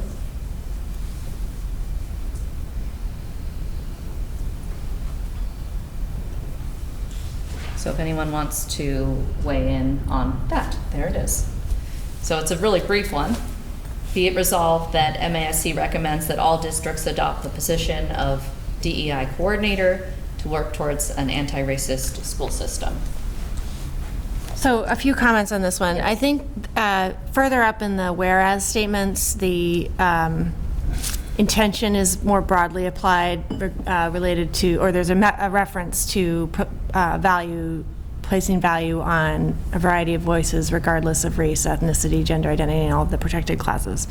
So I think a couple things that I noticed from the lunch and learn on this, this is likely to be amended to have a more broad application than just anti-racist school system reference. I think also there was an acknowledgement by the proposer, the Division 10, that not every school district has the same capability in terms of capacity to handle a specific DEI coordinator, and that the acknowledgement that depending on the capabilities of the district, it would be appropriate for this position to be either part of somebody else's position, a part-time capacity, or allocated to an existing position, that it wasn't necessarily mandated. And first of all, none of these are mandates, they're just recommendations. but the acknowledgement of the importance of having an individual that's responsible for coordinating DEI doesn't have to be a exclusive position, I think is what the intention is eventually to amend it to. So just so folks have some background on that. So it could be part of somebody's job description. I think that's what they're planning to amend. Yeah, 'cause That's not how it reads right now. I would hesitate to encourage or pressure districts to add a position. That doesn't feel like something we would want to do. Mhm. But the spirit of it makes sense to me. Other people have thoughts on this? Just my thought is that the spirit of it does also appeal to me. I would hope that it would be amended more broadly. There's just something about the phrase anti-racist school system that just thuds on the table. I don't think it lacks eloquence. And, It doesn't speak to DEI. Right. No. So I would support asking our delegate to go in there and take a look at what the amendments are going to be to this. And if the spirit of it broadens, to support it. But I think we would have to vote to approve giving her discretion for that. What would be the best way for us to do that?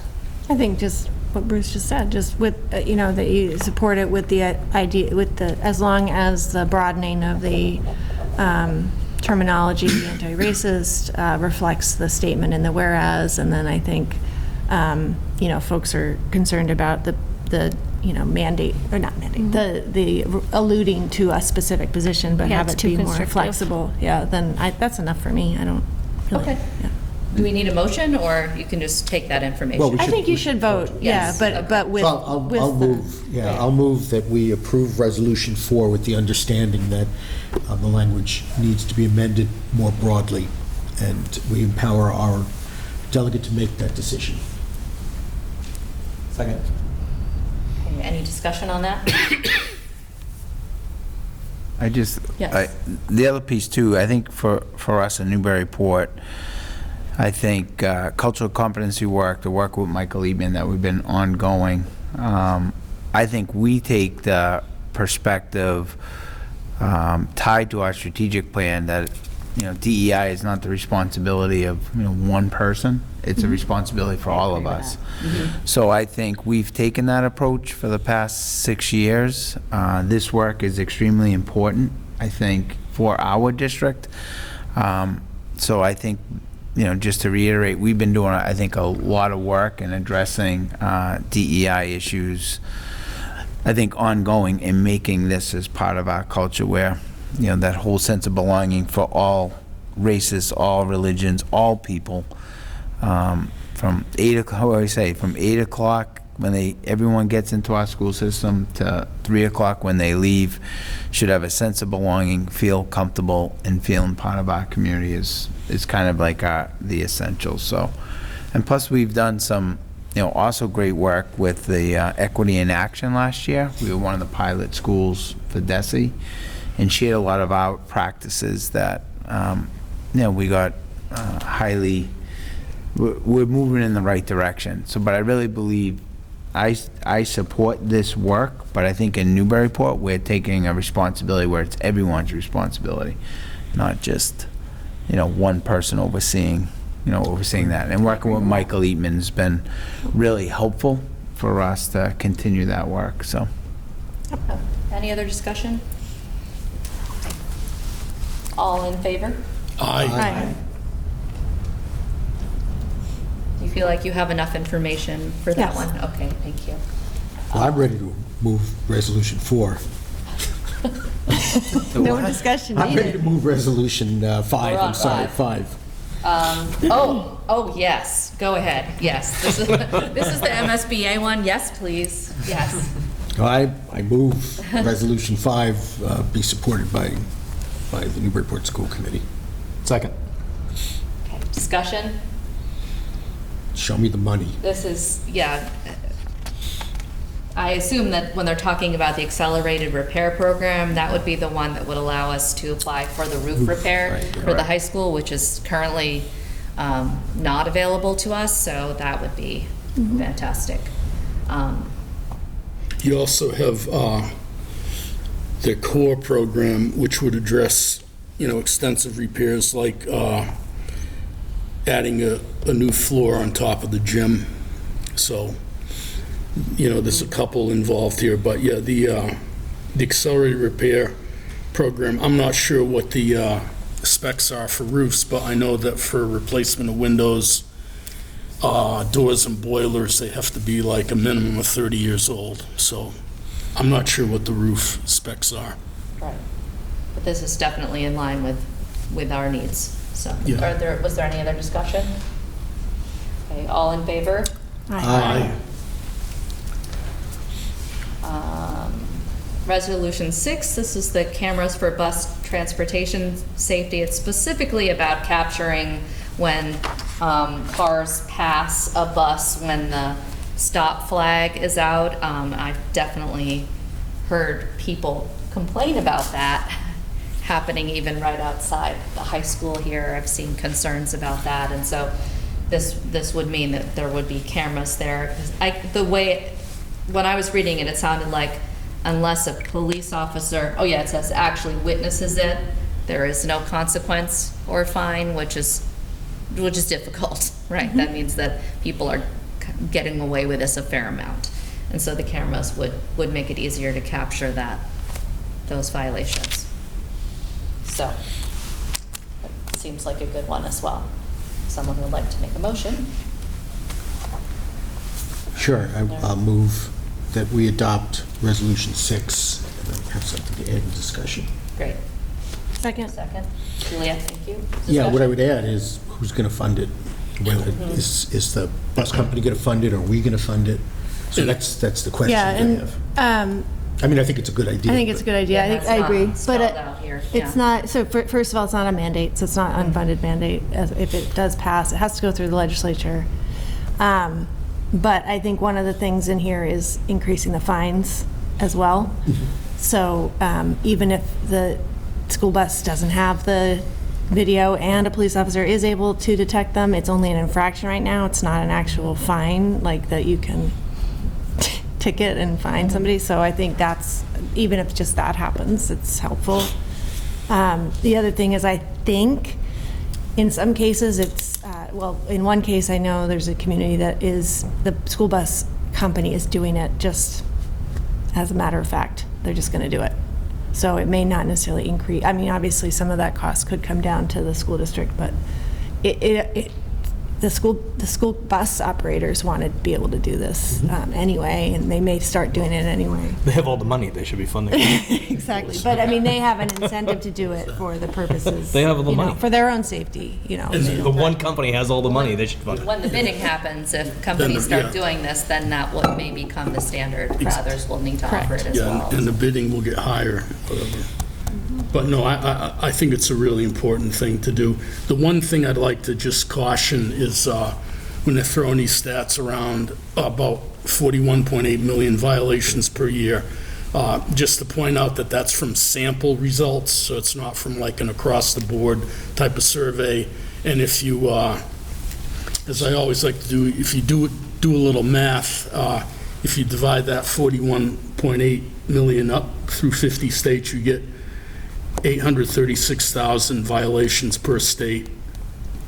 And in Massachusetts, where there's 62 district courts, you're looking at 54 of these complaints every day in the courts per those 62. So I think that that's something I wouldn't spend a lot of time believing. I think that, again, it's a sample result. It's not a survey of various courts or anything. But, I just wanted to point that out. That was some good math, Mr. Cole. Yeah. Thank you. Yeah, and that'll We know where he stands on the that'll certainly Beginning keep of the year assessment. that'll certainly keep the courts busy. So you're Is looking there at. any other discussion on this, the cameras for bus transportation safety?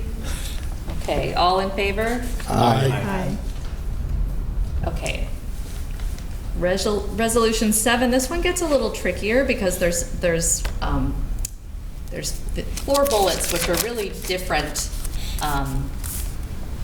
items. Ms. Walker and I were looking at this afternoon, and not sure if we want to consider these separately or how we want to do this. I'll just quickly read through them because they are different resolutions regarding MCAS. That the MASC urges Massachusetts to develop a wider, more consensus-built strategy for an evaluation system with meaningful input from legitimate stakeholders. 2, that MASC urges the state legislature to launch a comprehensive evaluation to investigate the extent of biases pertaining to MCAS testing and make these results public. 3, that MASC urges Massachusetts to enact a moratorium on MCAS testing effective immediately. And 4, that MASC urges Massachusetts to develop an alternative to the high-stakes MCAS tests. So really, to me, this is a four-parter. I don't see how we could vote on these all together. Personally, I think the moratorium one is too extreme. I think if that weren't there, I'm more comfortable with the other 3, but I'd love to hear what other people are thinking. Yes, Mr. Kemp. I agree that we'll probably have an amendment if we did vote on it, or a few. You may all know this. I'm definitely not a fan of standardized testing and MCAS in particular. My brother, who's 12 years older than me, was the first year of MCAS. So I was in college when he was taking it, and it was awful, right? All those kids. I think that teachers teaching to a test is terrible. I don't like it, you may say. So other than the amendments, which I knew were going to come up because of the, it's so separate actual issues here, I would motion to pass it. All of it? With the disclaimer, with whatever we figured out Ms. Walker will bring to the meeting. I'll second that. Okay. I would request that, I think it would be helpful if we could vote on each one individually. Can we do that, though, for the group? Yeah, I think for the group, because I think this will get broken out into individual components, and if you guys can just Sure. Okay, let so me then know you'll what you report that think. we split it? Yeah. Okay. Yeah. Okay, that's fine. And I don't actually report to them, I just decide how to vote. Yeah. It's like, well, let me tell you what that would make it an 8-hour meeting. I don't know, how do you want to split it into 4? These specific 4? I think so. Yeah, I think that makes sense. So we can just. Okay, so can the motion be that we're motioning to approve these split into 4 separate things? How does that work? Yeah, with the understanding that what we're in agreement on and what we're not in agreement on, I guess. So bullet number 1, just vote on it. Do A through D for your own record keeping. Thank you. A through D instead of 1 through 4? Whatever, however, but Yeah. just because the resolutions are numbered, that's why I went like 7A. Oh, good point. Oh, okay. Okay, all right, so, thank you. So 7A is basically suggesting that they come up with something better than MCAS. That's the way I read it. You can go. A wider, more consensus-built do I have to strategy remove- for an evaluation system. Do you want to, Do I have to remove that original motion, though? I feel like we haven't He really seconded made a it too, motion. right? I said it, Oh. Bruce seconded it. I'll withdraw the second. Withdraw? I'll withdraw get it? the second, withdraw the motion. Never happened. Withdraw the Yeah, just motion. never mind. Okay. Yeah, let's go through these and then we'll Yeah. Okay. make the We're motion. going to do these individually. Just one Yes. other thought with respect to the 4 here. The whole thing about the moratorium, I mean, I think that should be, of these 4, something that we consider last, because I think that, frankly, the last one where it says Massachusetts needs to develop an alternative to the high-stakes MCAS test, to me, that comes, before any consideration of a moratorium. That's fine. Yeah, I mean, the 7A and D, using the letter method, are kind of similar. They're talking about 7A is for evaluation purposes, and then 7D would be more for Right. High stakes would be for the graduation requirement. Right. Yeah, but as this is stated here, it says the moratorium effective immediately, so that would supersede any of the other three. Sure, we can save that, we can hold that for last. So why don't we start with a motion for 7A? I'll move 7A. Second? Give it to C. Mr. Cole, What's that? Mr. Cole for the win. He got the second. Yes. Okay. Need to get a buzzer. They only have a couple So, of minutes left. exactly. From here on out. Exactly. All right. So discussion on this one. People comfortable with it? Concerns, questions? Yep. I'm It's just saying, fine. I'm surprised one of these, this has nothing to do with really 7A, but like, I'm surprised one of these isn't removing MCAS as a graduation requirement. Right. Yeah, I was gonna say the I same feel like thing. that's Yeah. like, it's like missing one, like, but I just thought I'd say that. I think that's a good point. Maybe we could, Yeah, and I feel like the MTA is working on that right now as something that they're advocating for, so. I'm sure that'll come Yeah. up. I think it'll Yeah. come up, and if we can note that we would support that. Sure. We can say Okay. that. So for this one though, for 7A, any other discussion or questions? Okay, all in favor? Aye. Abstain? Gotta do that again. Do you want to abstain on all of these? Yes, please. Okay, You can tell me what you really think. yeah. Yeah. Are you okay being here while we're talking about it? Oh, or- yeah. I just abstained from voting. Okay, all right. So let's just go to 7B, which is launch a comprehensive evaluation to basically look at MCAS a little more critically, right? Investigate the extent of biases pertaining to MCAS testing, make these results public. So should we go ahead and? I certainly support move that, and I would one? move that one. Second. Okay, discussion? Yeah, I think that, that there are built-in biases, and we've seen the impact of that even here in Newburyport. So I think that I would like that to be considered, certainly by the state.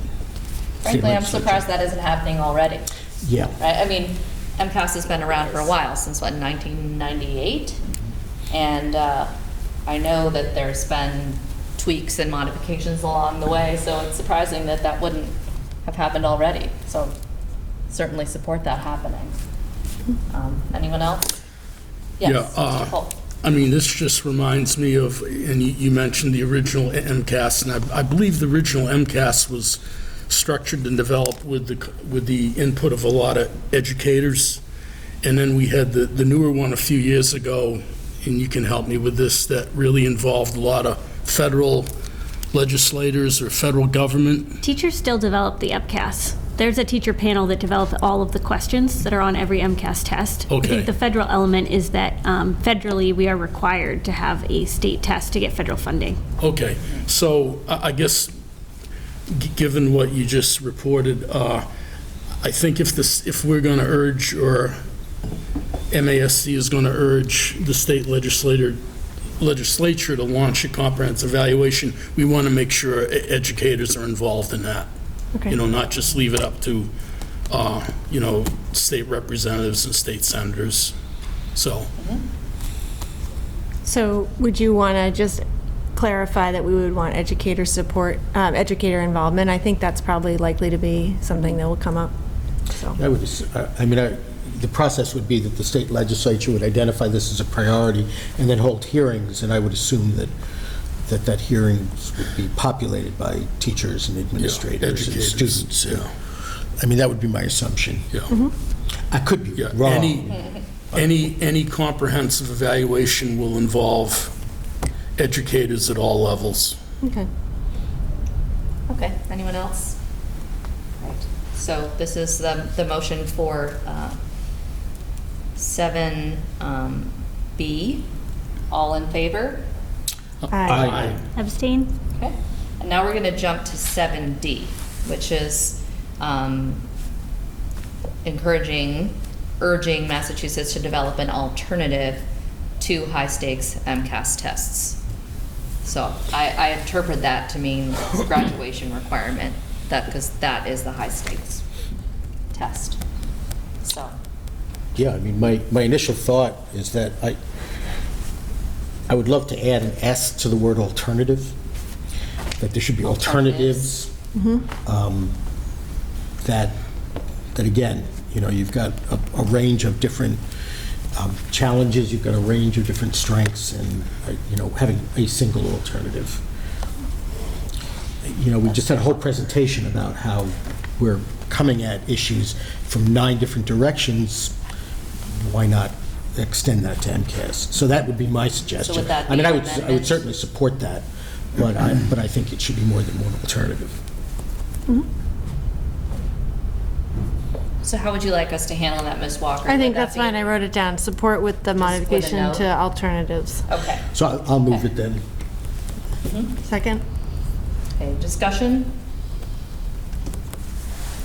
I also support alternatives with an S. That makes sense to me. Anyone else? All in favor? Aye. Abstain? All right, and so now we have 7C, urging Massachusetts to enact a moratorium on MCAS testing effective immediately. I'm gonna imagine that if there's no federal funding, if that happens, then no one's gonna say okay, right? Right, that just Yeah. seems very extreme. So, yeah. You would lose all federal funding. And there's just a whole bunch of steps to go through here to, you know, to evaluate it more critically, to come up with alternatives. So, Don't throw the baby out with the bathwater. yeah. I think, but just to explain, I anything. think there are many districts that are just feeling very frustrated by, and, you know, I think we're in a privileged position in Newburyport. We have to acknowledge that we generally, our population does well on standardized tests, and it's probably in part because the biases tend to support communities like ours. That is true. So I think just acknowledging that this probably comes from a place of real need from many school districts, and I'll be happy to report back more on the discussion. But yeah, I'm generally in agreement with others that a moratorium would be rather extreme. Probably wouldn't support that. You know, I think that if the sentence ended with the word testing, it would have been a lot easier to endorse for me. Effective immediately is, you know, like, what are the alternatives?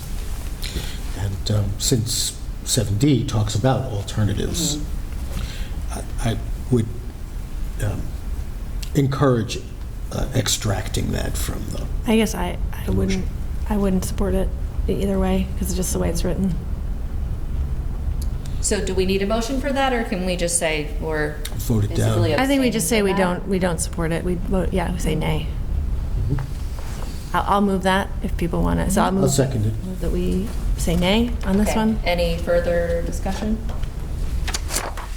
So I say, all, oh, we're not supporting it.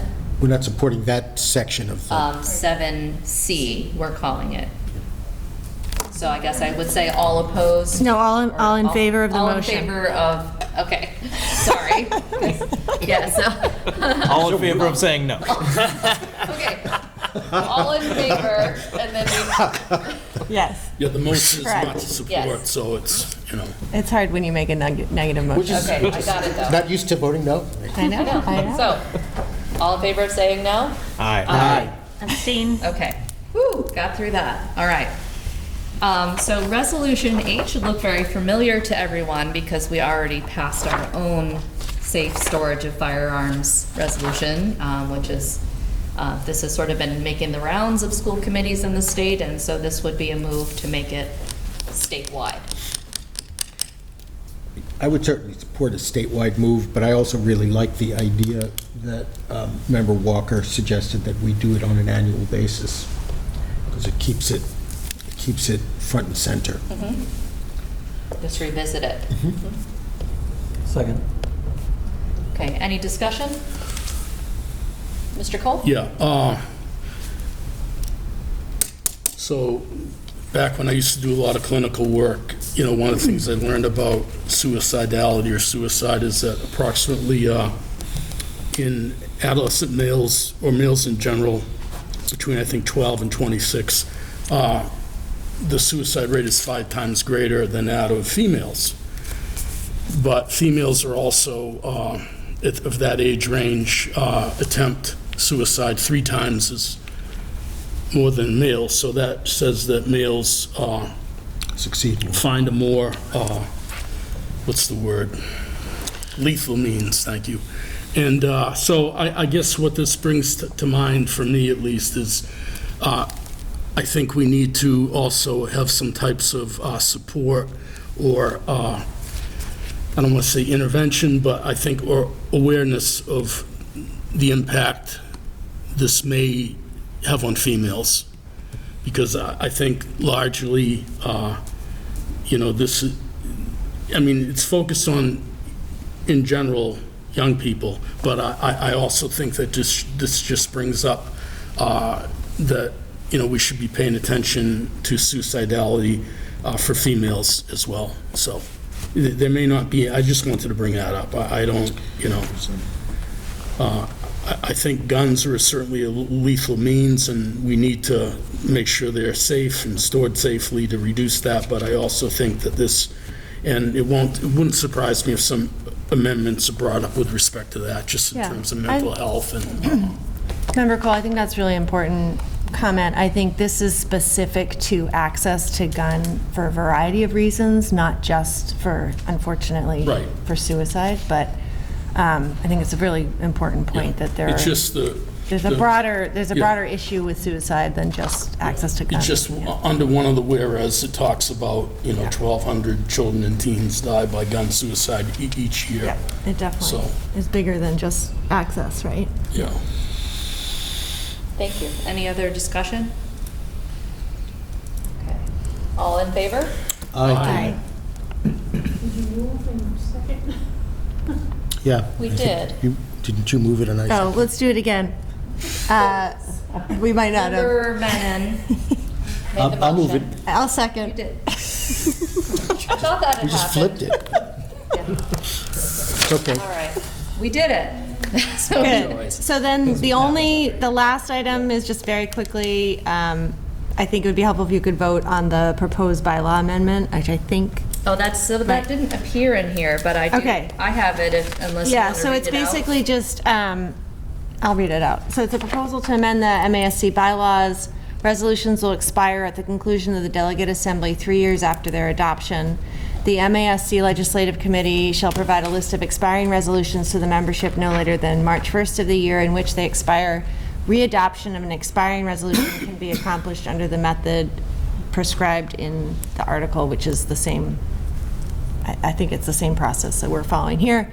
So basically, it's that, I think the rationale is that resolutions right now don't have an expiration date necessarily unless they're put into the resolution, and so this allows those resolutions that are no longer relevant, and I think it provides a mechanism for keeping resolutions on the table that are relevant. So it seems to make sense to me. That's my quick, very high-level synopsis. Yeah. Years ago, there was the resolution was not to support charter schools, and that resolution was there for years, so more than 3. More than Exactly. 10. Yeah. Okay. Do you want to make the motion for that? Sure. I'll move that I vote yes. And I'll second that she votes yes. Any discussion on her voting yes? Okay. All in favor? Aye. Yes. We still have to get through all that policy work. I know. Don't worry. I won't be punchy when we get there. I promise. I will make a motion to move the policy to the second meeting in November. Do it quickly. I'll do it quickly. We can do that too. All right, so we're into finance subcommittee updates. Anything, Mr. Callahan, for finance? I feel like We have not we haven't met met. since the last meeting. Okay. Do you want me to just go into the other thing? Do you want to talk about your take first 2 meeting seconds. of fundraising Yeah. advisory? Yeah, Very go cool. ahead. We can take that. FinCom doesn't meet next Thursday, in case anybody wants to know. We had the first meeting of the fundraising advisory committee. It was more of a get to know you than anything else. Each of the groups, NEF, PTO, boosters, and the athletic director kind of gave us a once over on how they run their fundraisers, what they do, what are they for. things like that. Very like casual discussion. Ms. Walker and I discussed to meet up, the two of us, to go over the next 4. The next one's on the 27th, and perhaps split them into only having the NEF at one, and Andy and Mr. Gallagher, just so that we can kind of focus on one, and that so people don't feel like they're being kind of attacked in the room. I thought it was a pretty, Yeah, it was good. gentle discussion. It wasn't anything accusatory at all. But that's probably what we'll end up doing for the next several meetings, and then we'll see what happens. Thank you. All right, so we can get into the policy work. Yeah, so in the interest of time, and to the mayor's point, I can just quickly scan the first reading items, so I won't read through every one, but just so everyone understands, now is the time to raise any concerns, so that when we get to second reading, any adjustments are made, or if we need to table anything for future consideration. So section I, so all of these reflect the vote of support from the policy committee to bring this forward to the full school committee after reviewing it with the MASC representative, who, by the way, is retiring in December. So we're really going to get these done this year, just so everyone knows. We're going to all be here on December 31st. Okay, so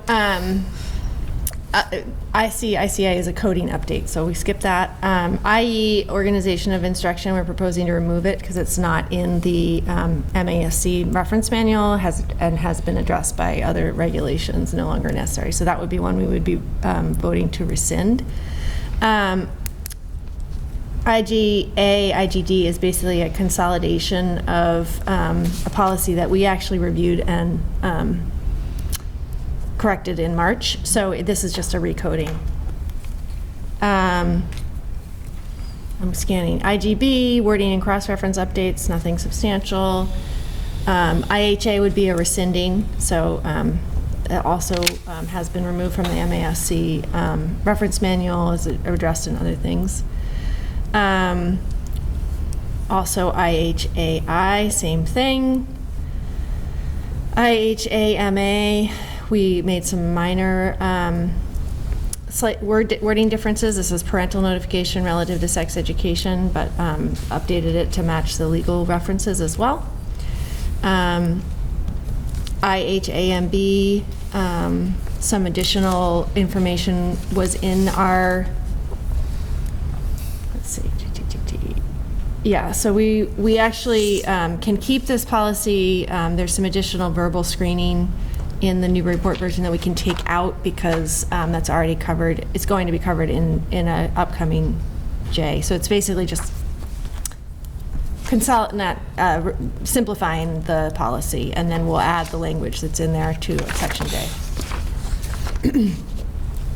IHBA, Program for Students with Disabilities, is a wording update. IHBD, cross-reference update, that's compensatory education. IHBEA, we're going to recommend, well, we have recommended replacing that, which is the English learner education. So we're recommending replacing our version with the MASC version because it's more up to date and more comprehensive. IHBF is homebound instruction, just some minor wording changes to match the MASC version. IHBG-R, which is homeschooling. I believe that's one we're recommending rescinding. Sorry, my notes were not complete on that one. Because it's basic, yeah, we would recommend removing that because it's covered in procedures. It's very procedural, and procedures don't really belong in a policy manual. I had a question about that. Just so this is a document then that would just live somewhere else. Is that correct? Right. Yeah. Just not. Got it. Okay. Yeah.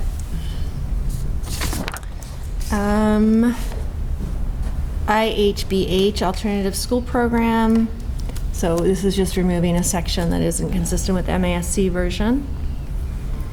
IJ, instructional materials. basically refining it to match the MASC version. So we added a little more explanation, removed some text, and updated the cross-references. IJR, review of instructional materials, very minor wording changes on that one. IJL,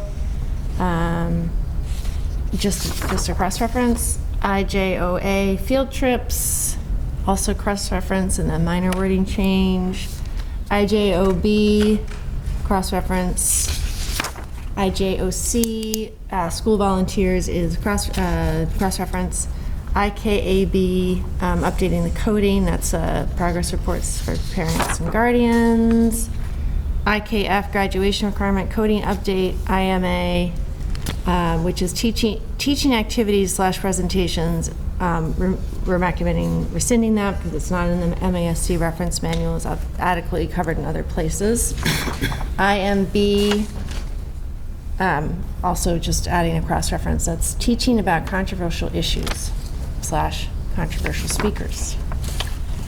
Lot of good content in this one that is relevant to a lot of things going on, so highly recommend reading those if you have not. Any questions on any of those or suggestions?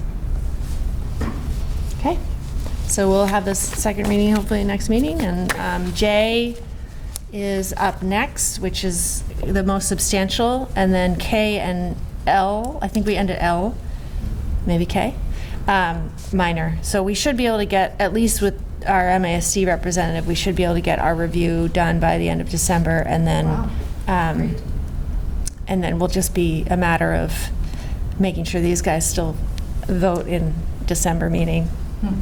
But if they don't, we'll carry it over to the next year and bring them in front of you guys. All right, thank you very much. Welcome. Thank you, everybody. Okay, superintendent's report. Wow, Wake up. I'm gonna try to follow Ms. Walker's, the school-based workshop, superintendent advisory.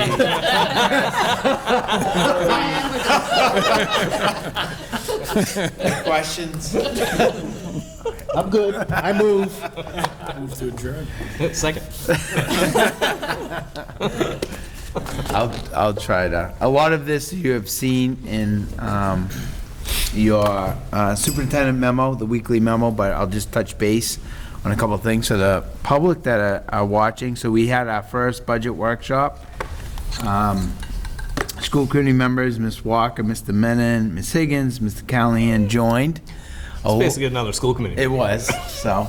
And along with Mr. Littlehale and Lisa Furlong. So this is the first of 3 budget workshops, although our parent turnout wasn't what we expected. We did have a parent who enjoyed coming out, a parent. There were a bunch of parents there. There were, weren't so in the that room. was it was the. You're a parent, I'm a parent. right. So they all, Bruce so our is school parent. committee members took their hats off. Dr. so- Orlando didn't show up? I mean, He did not.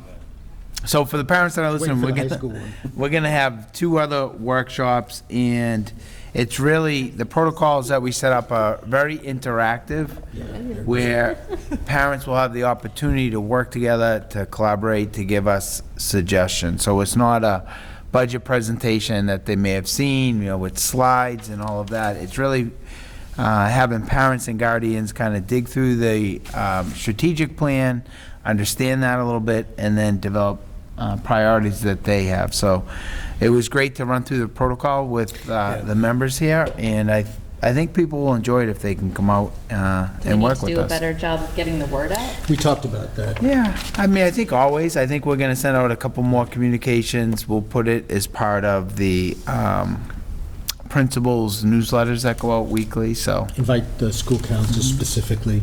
I mean, I think that there's a bunch of things that we intend to do. Yeah. I think another part of it might have been because where it was, like, it's been a long time since I had a second grader, but you're not really that involved in thinking about the school budget with kids that age. Right. Even though all those parents were in the building. Right. There were a lot of That was kind of our strategy. We figured parents were already out. Yeah. Maybe that'll work for the upper schools. I Yeah, guess. we'll see. And we'll advertise a little bit more. And so if there are Bresnahan parents that missed that first one, they can always come to the other 2 we're going to hold coming up. So That was important. Our Superintendent Advisory Council, so that was an ad hoc committee that we established last spring. We continued working with this group. So it's another group of parents, community members. So we're really excited. So we went over the MCAS data presentation, but once again, we provided protocols. It's a great collaborative group. So the idea of that was, and they gave us feedback on really focus on the vision of a graduate along with the strategic plan, understanding that MCAS is important, but we had a nice discussion on how you balance the MCAS data presentation along with the bigger vision of Portrait of a Graduate. So they've been a great asset to me and the district, and it's a group that we're really excited about. So I appreciate their efforts coming out. I think we have, I want to say, around 16 members, which represents a lot of different stakeholders. All right. Budget guidelines. I know we're excited about that. It's budget season. And I'll give out at our next It's not committee. budget season yet. It's always budget season. It's not budget season. For me, it's always budget season. Let's get to the joint meeting and then. Yeah. It's coming right up, though. Yeah. Yep. We'll have a joint meeting on, right, Mayor, if you want to jump in for an advertisement there? All right. November 14th. That's next Tuesday, right? Yes. Okay. So for us, we really focus just our guidelines, and I'll send the school committee with our dates and guidelines, but it's really 4 areas. The first area for all of our budget holders on staffing changes. So we have them analyze their budget, looking at staffing patterns. If they're looking to add staff, the first place we recommend is, can they offset expenses? Can they shift and reallocate staffing and staffing needs within the operational budget without adding additional staff? I think we've been great at that over the past 6 years, where we've added people, but it has been very cost neutral because we've reallocated different operational pieces of our budget. So that's always the first priority. Second piece, and working with Mr. Littlehale, is line item expenses.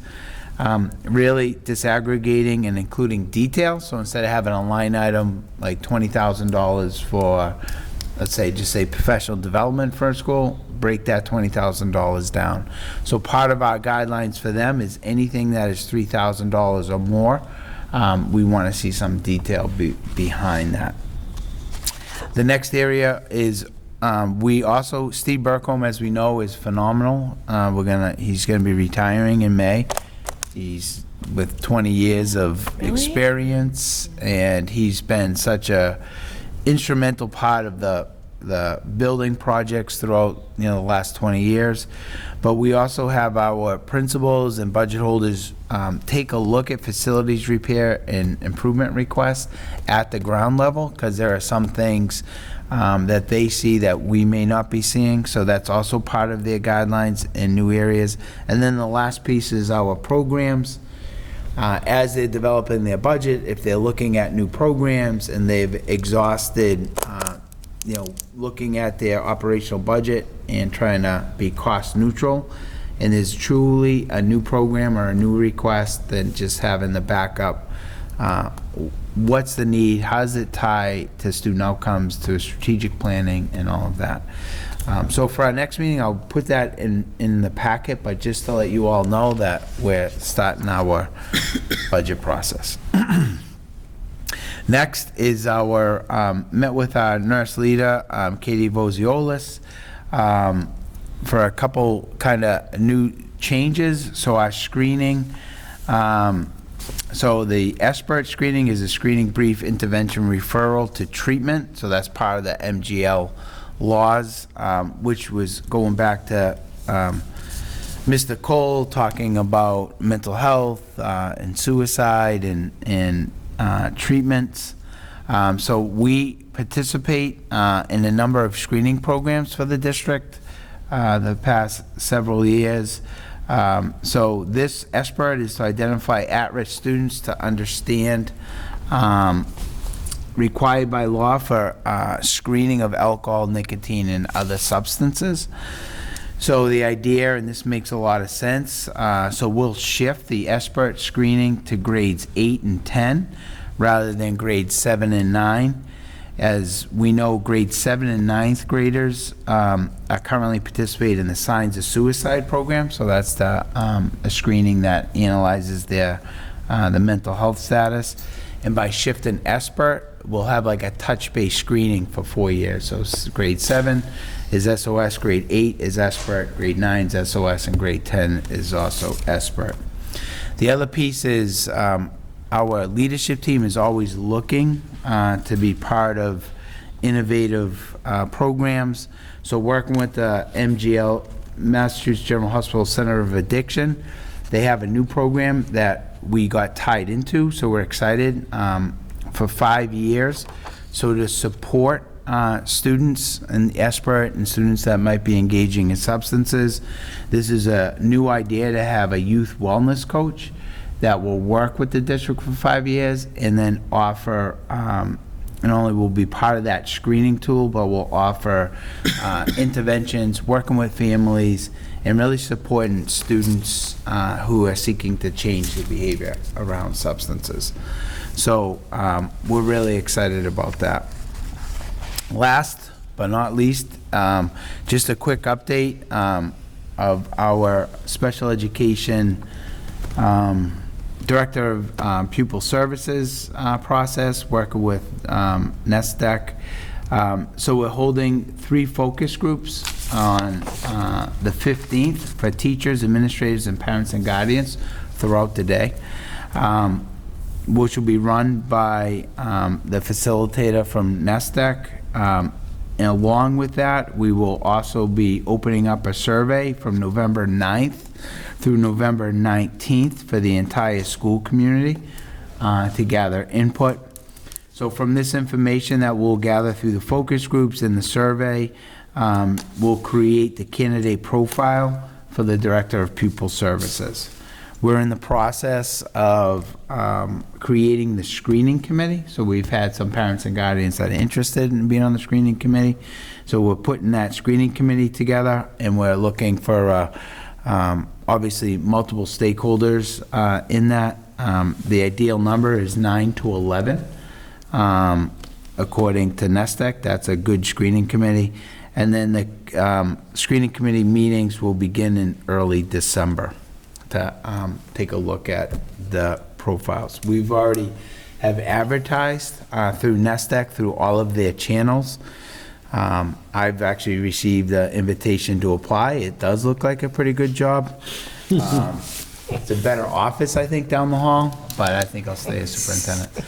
But so exactly what NESDEC said, you know, with they having the ability to reach out to a lot of potential candidates, it's already been out there, and I've already had people calling and inquiring about the position. So I think as we said, we're well ahead of the game. I think we have a good process, and then, you know, by the first of the year, when we come back, hopefully we'll have those interviews and ready to start going. So, but the goal is to finish by, I think we had like a March 1st goal. Yes. Do we have a competitive salary for that position compared to neighboring districts? Yeah, I think that's something we're looking at. So I think when we have flexibility over that salary, or is it like a contractual? No, we do have flexibility over that. So I think that's also an aspect of that, the flexibility of looking at the candidates and having that ability to match competitive districts. So you said all these focus groups are happening next, on the 15th? That's next correct. Wednesday. Isn't that, don't we also have a budget workshop that night? That's 14th. We do. Is that okay? Is that going to be okay? Yeah, we feel that will be okay. All right. Yeah. Oh, we have a budget. We have a budget forum. Yeah. Yeah. Yeah. All right.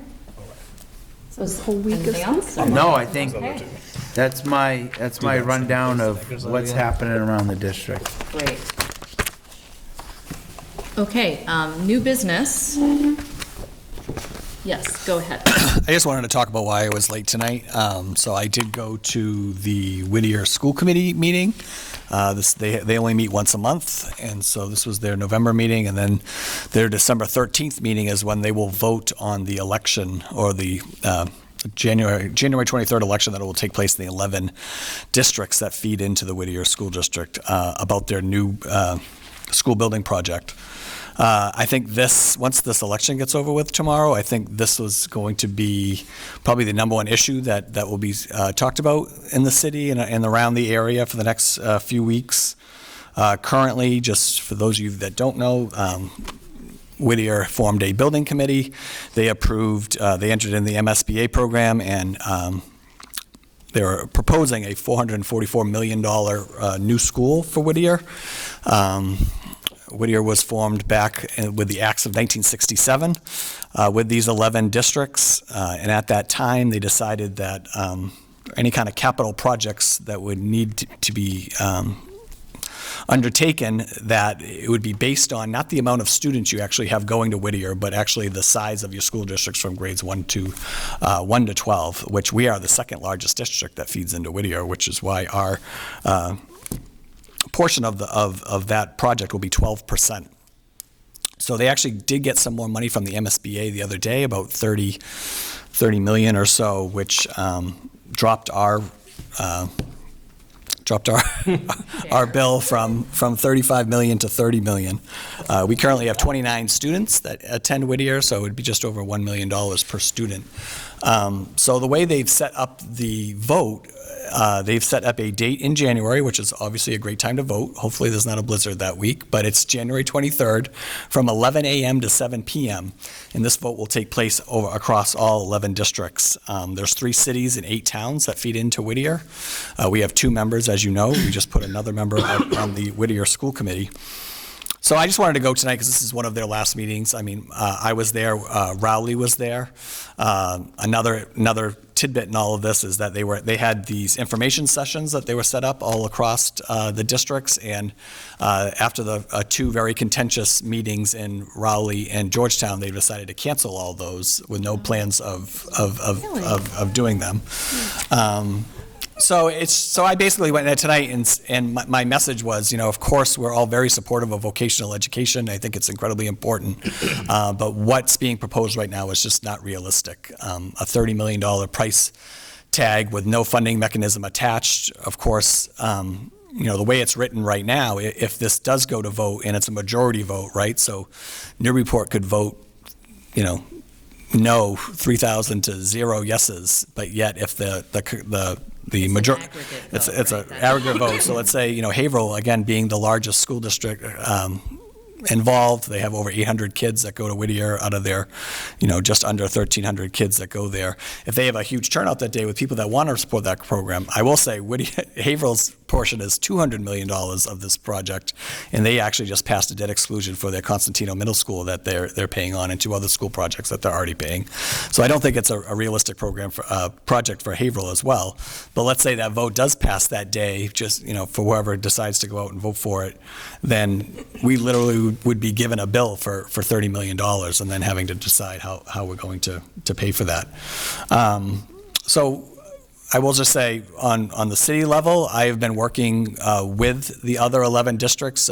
Mayor Gove and I over in Amesbury gathered just about all the leaders a few weeks ago now, and just talked about where we all were. We're all in a very similar position, so I do think moving forward we're going to have a really united voice speaking about this process. I had letters drafted that went to the city council last week. Those 2 letters were delivered. A few other districts have already got their letters together, and then we're also working on a joint letter that we'll all sign. There is a draft together, and I plan on setting up a Zoom call on Wednesday with a lot of these districts again, just to kind of check back in.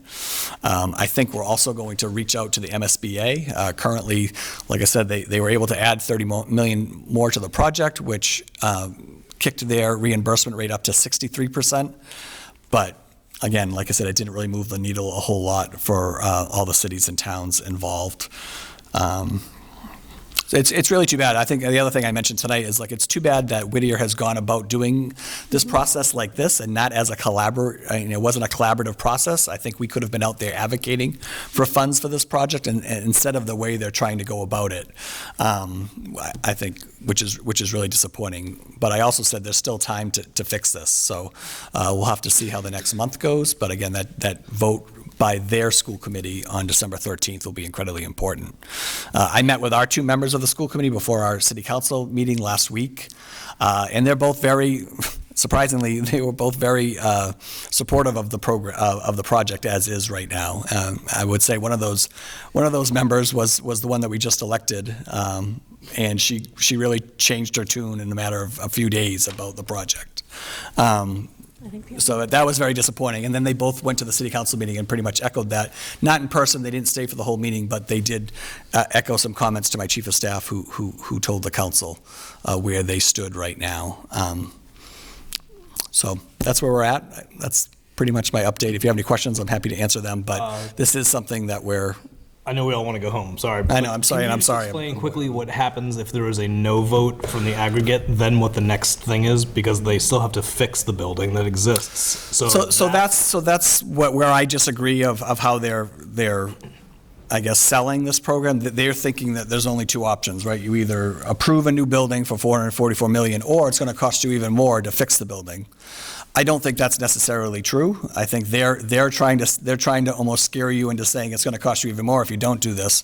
But when the things that they have to do are a new access road, a wastewater treatment plant, a sprinkler system, and then never mind, everything else they want to do. I don't think the city of Haverhill is putting them in a position where they're saying they're going to close down the building.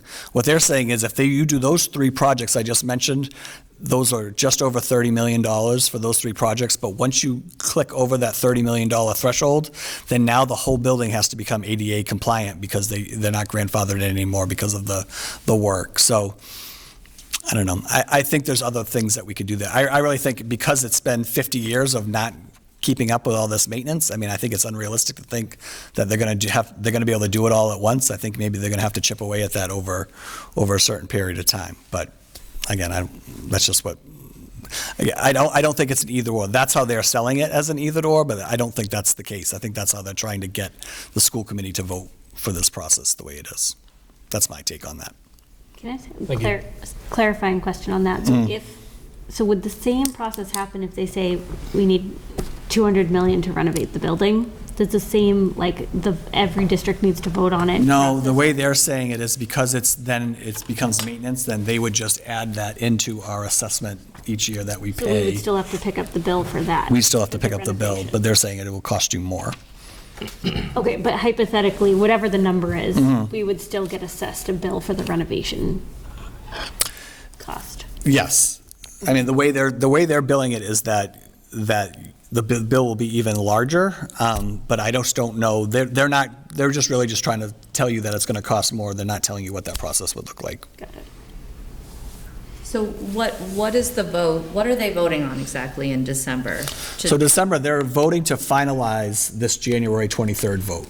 Right now, only the building committee, which I believe Brett Murphy was on it from Newburyport, but the rest of it, again, there was no elected officials on that committee. But the building committee, approved the plan, went through the MSBA process, and now they've suggested this date, the format at the time. There was 2 ways they could have gone. They could have gone with a majority vote, or they could have gone by the town-by-town vote, which I'm sure they knew that was probably going to be not as successful. So that's why they've really tried to stack the deck, I would say, in the other direction.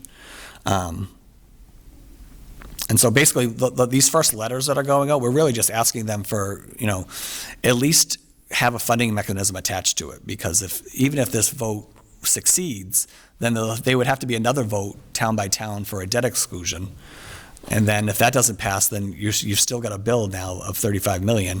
So now, Raleigh spoke tonight of closing their library, or, think of $2 million coming out of our school budget because we have to pay, the debt off that $30 million that we'd have to come up with. I mean, that's the way I would, talk about it. I was like, hey, look, can we afford having $2 million taken out of our school budget right now? I would say probably not.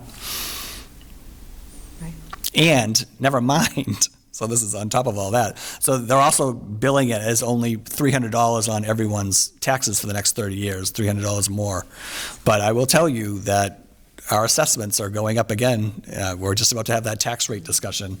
Our assessments went up 18% last year, and they're not going up quite that high this year, but I can tell you I've already had that conversation, and they are going up again. The tax rate will go down, but our assessments are going up, and so we're already looking at residents going to have to pay more, and then this Whittier would just be on top of that. And then if this does go through, then youth services, anything that we wanted to do in the next 10, 15, 20 years is probably off the table. So those are the kind of things that we're talking about.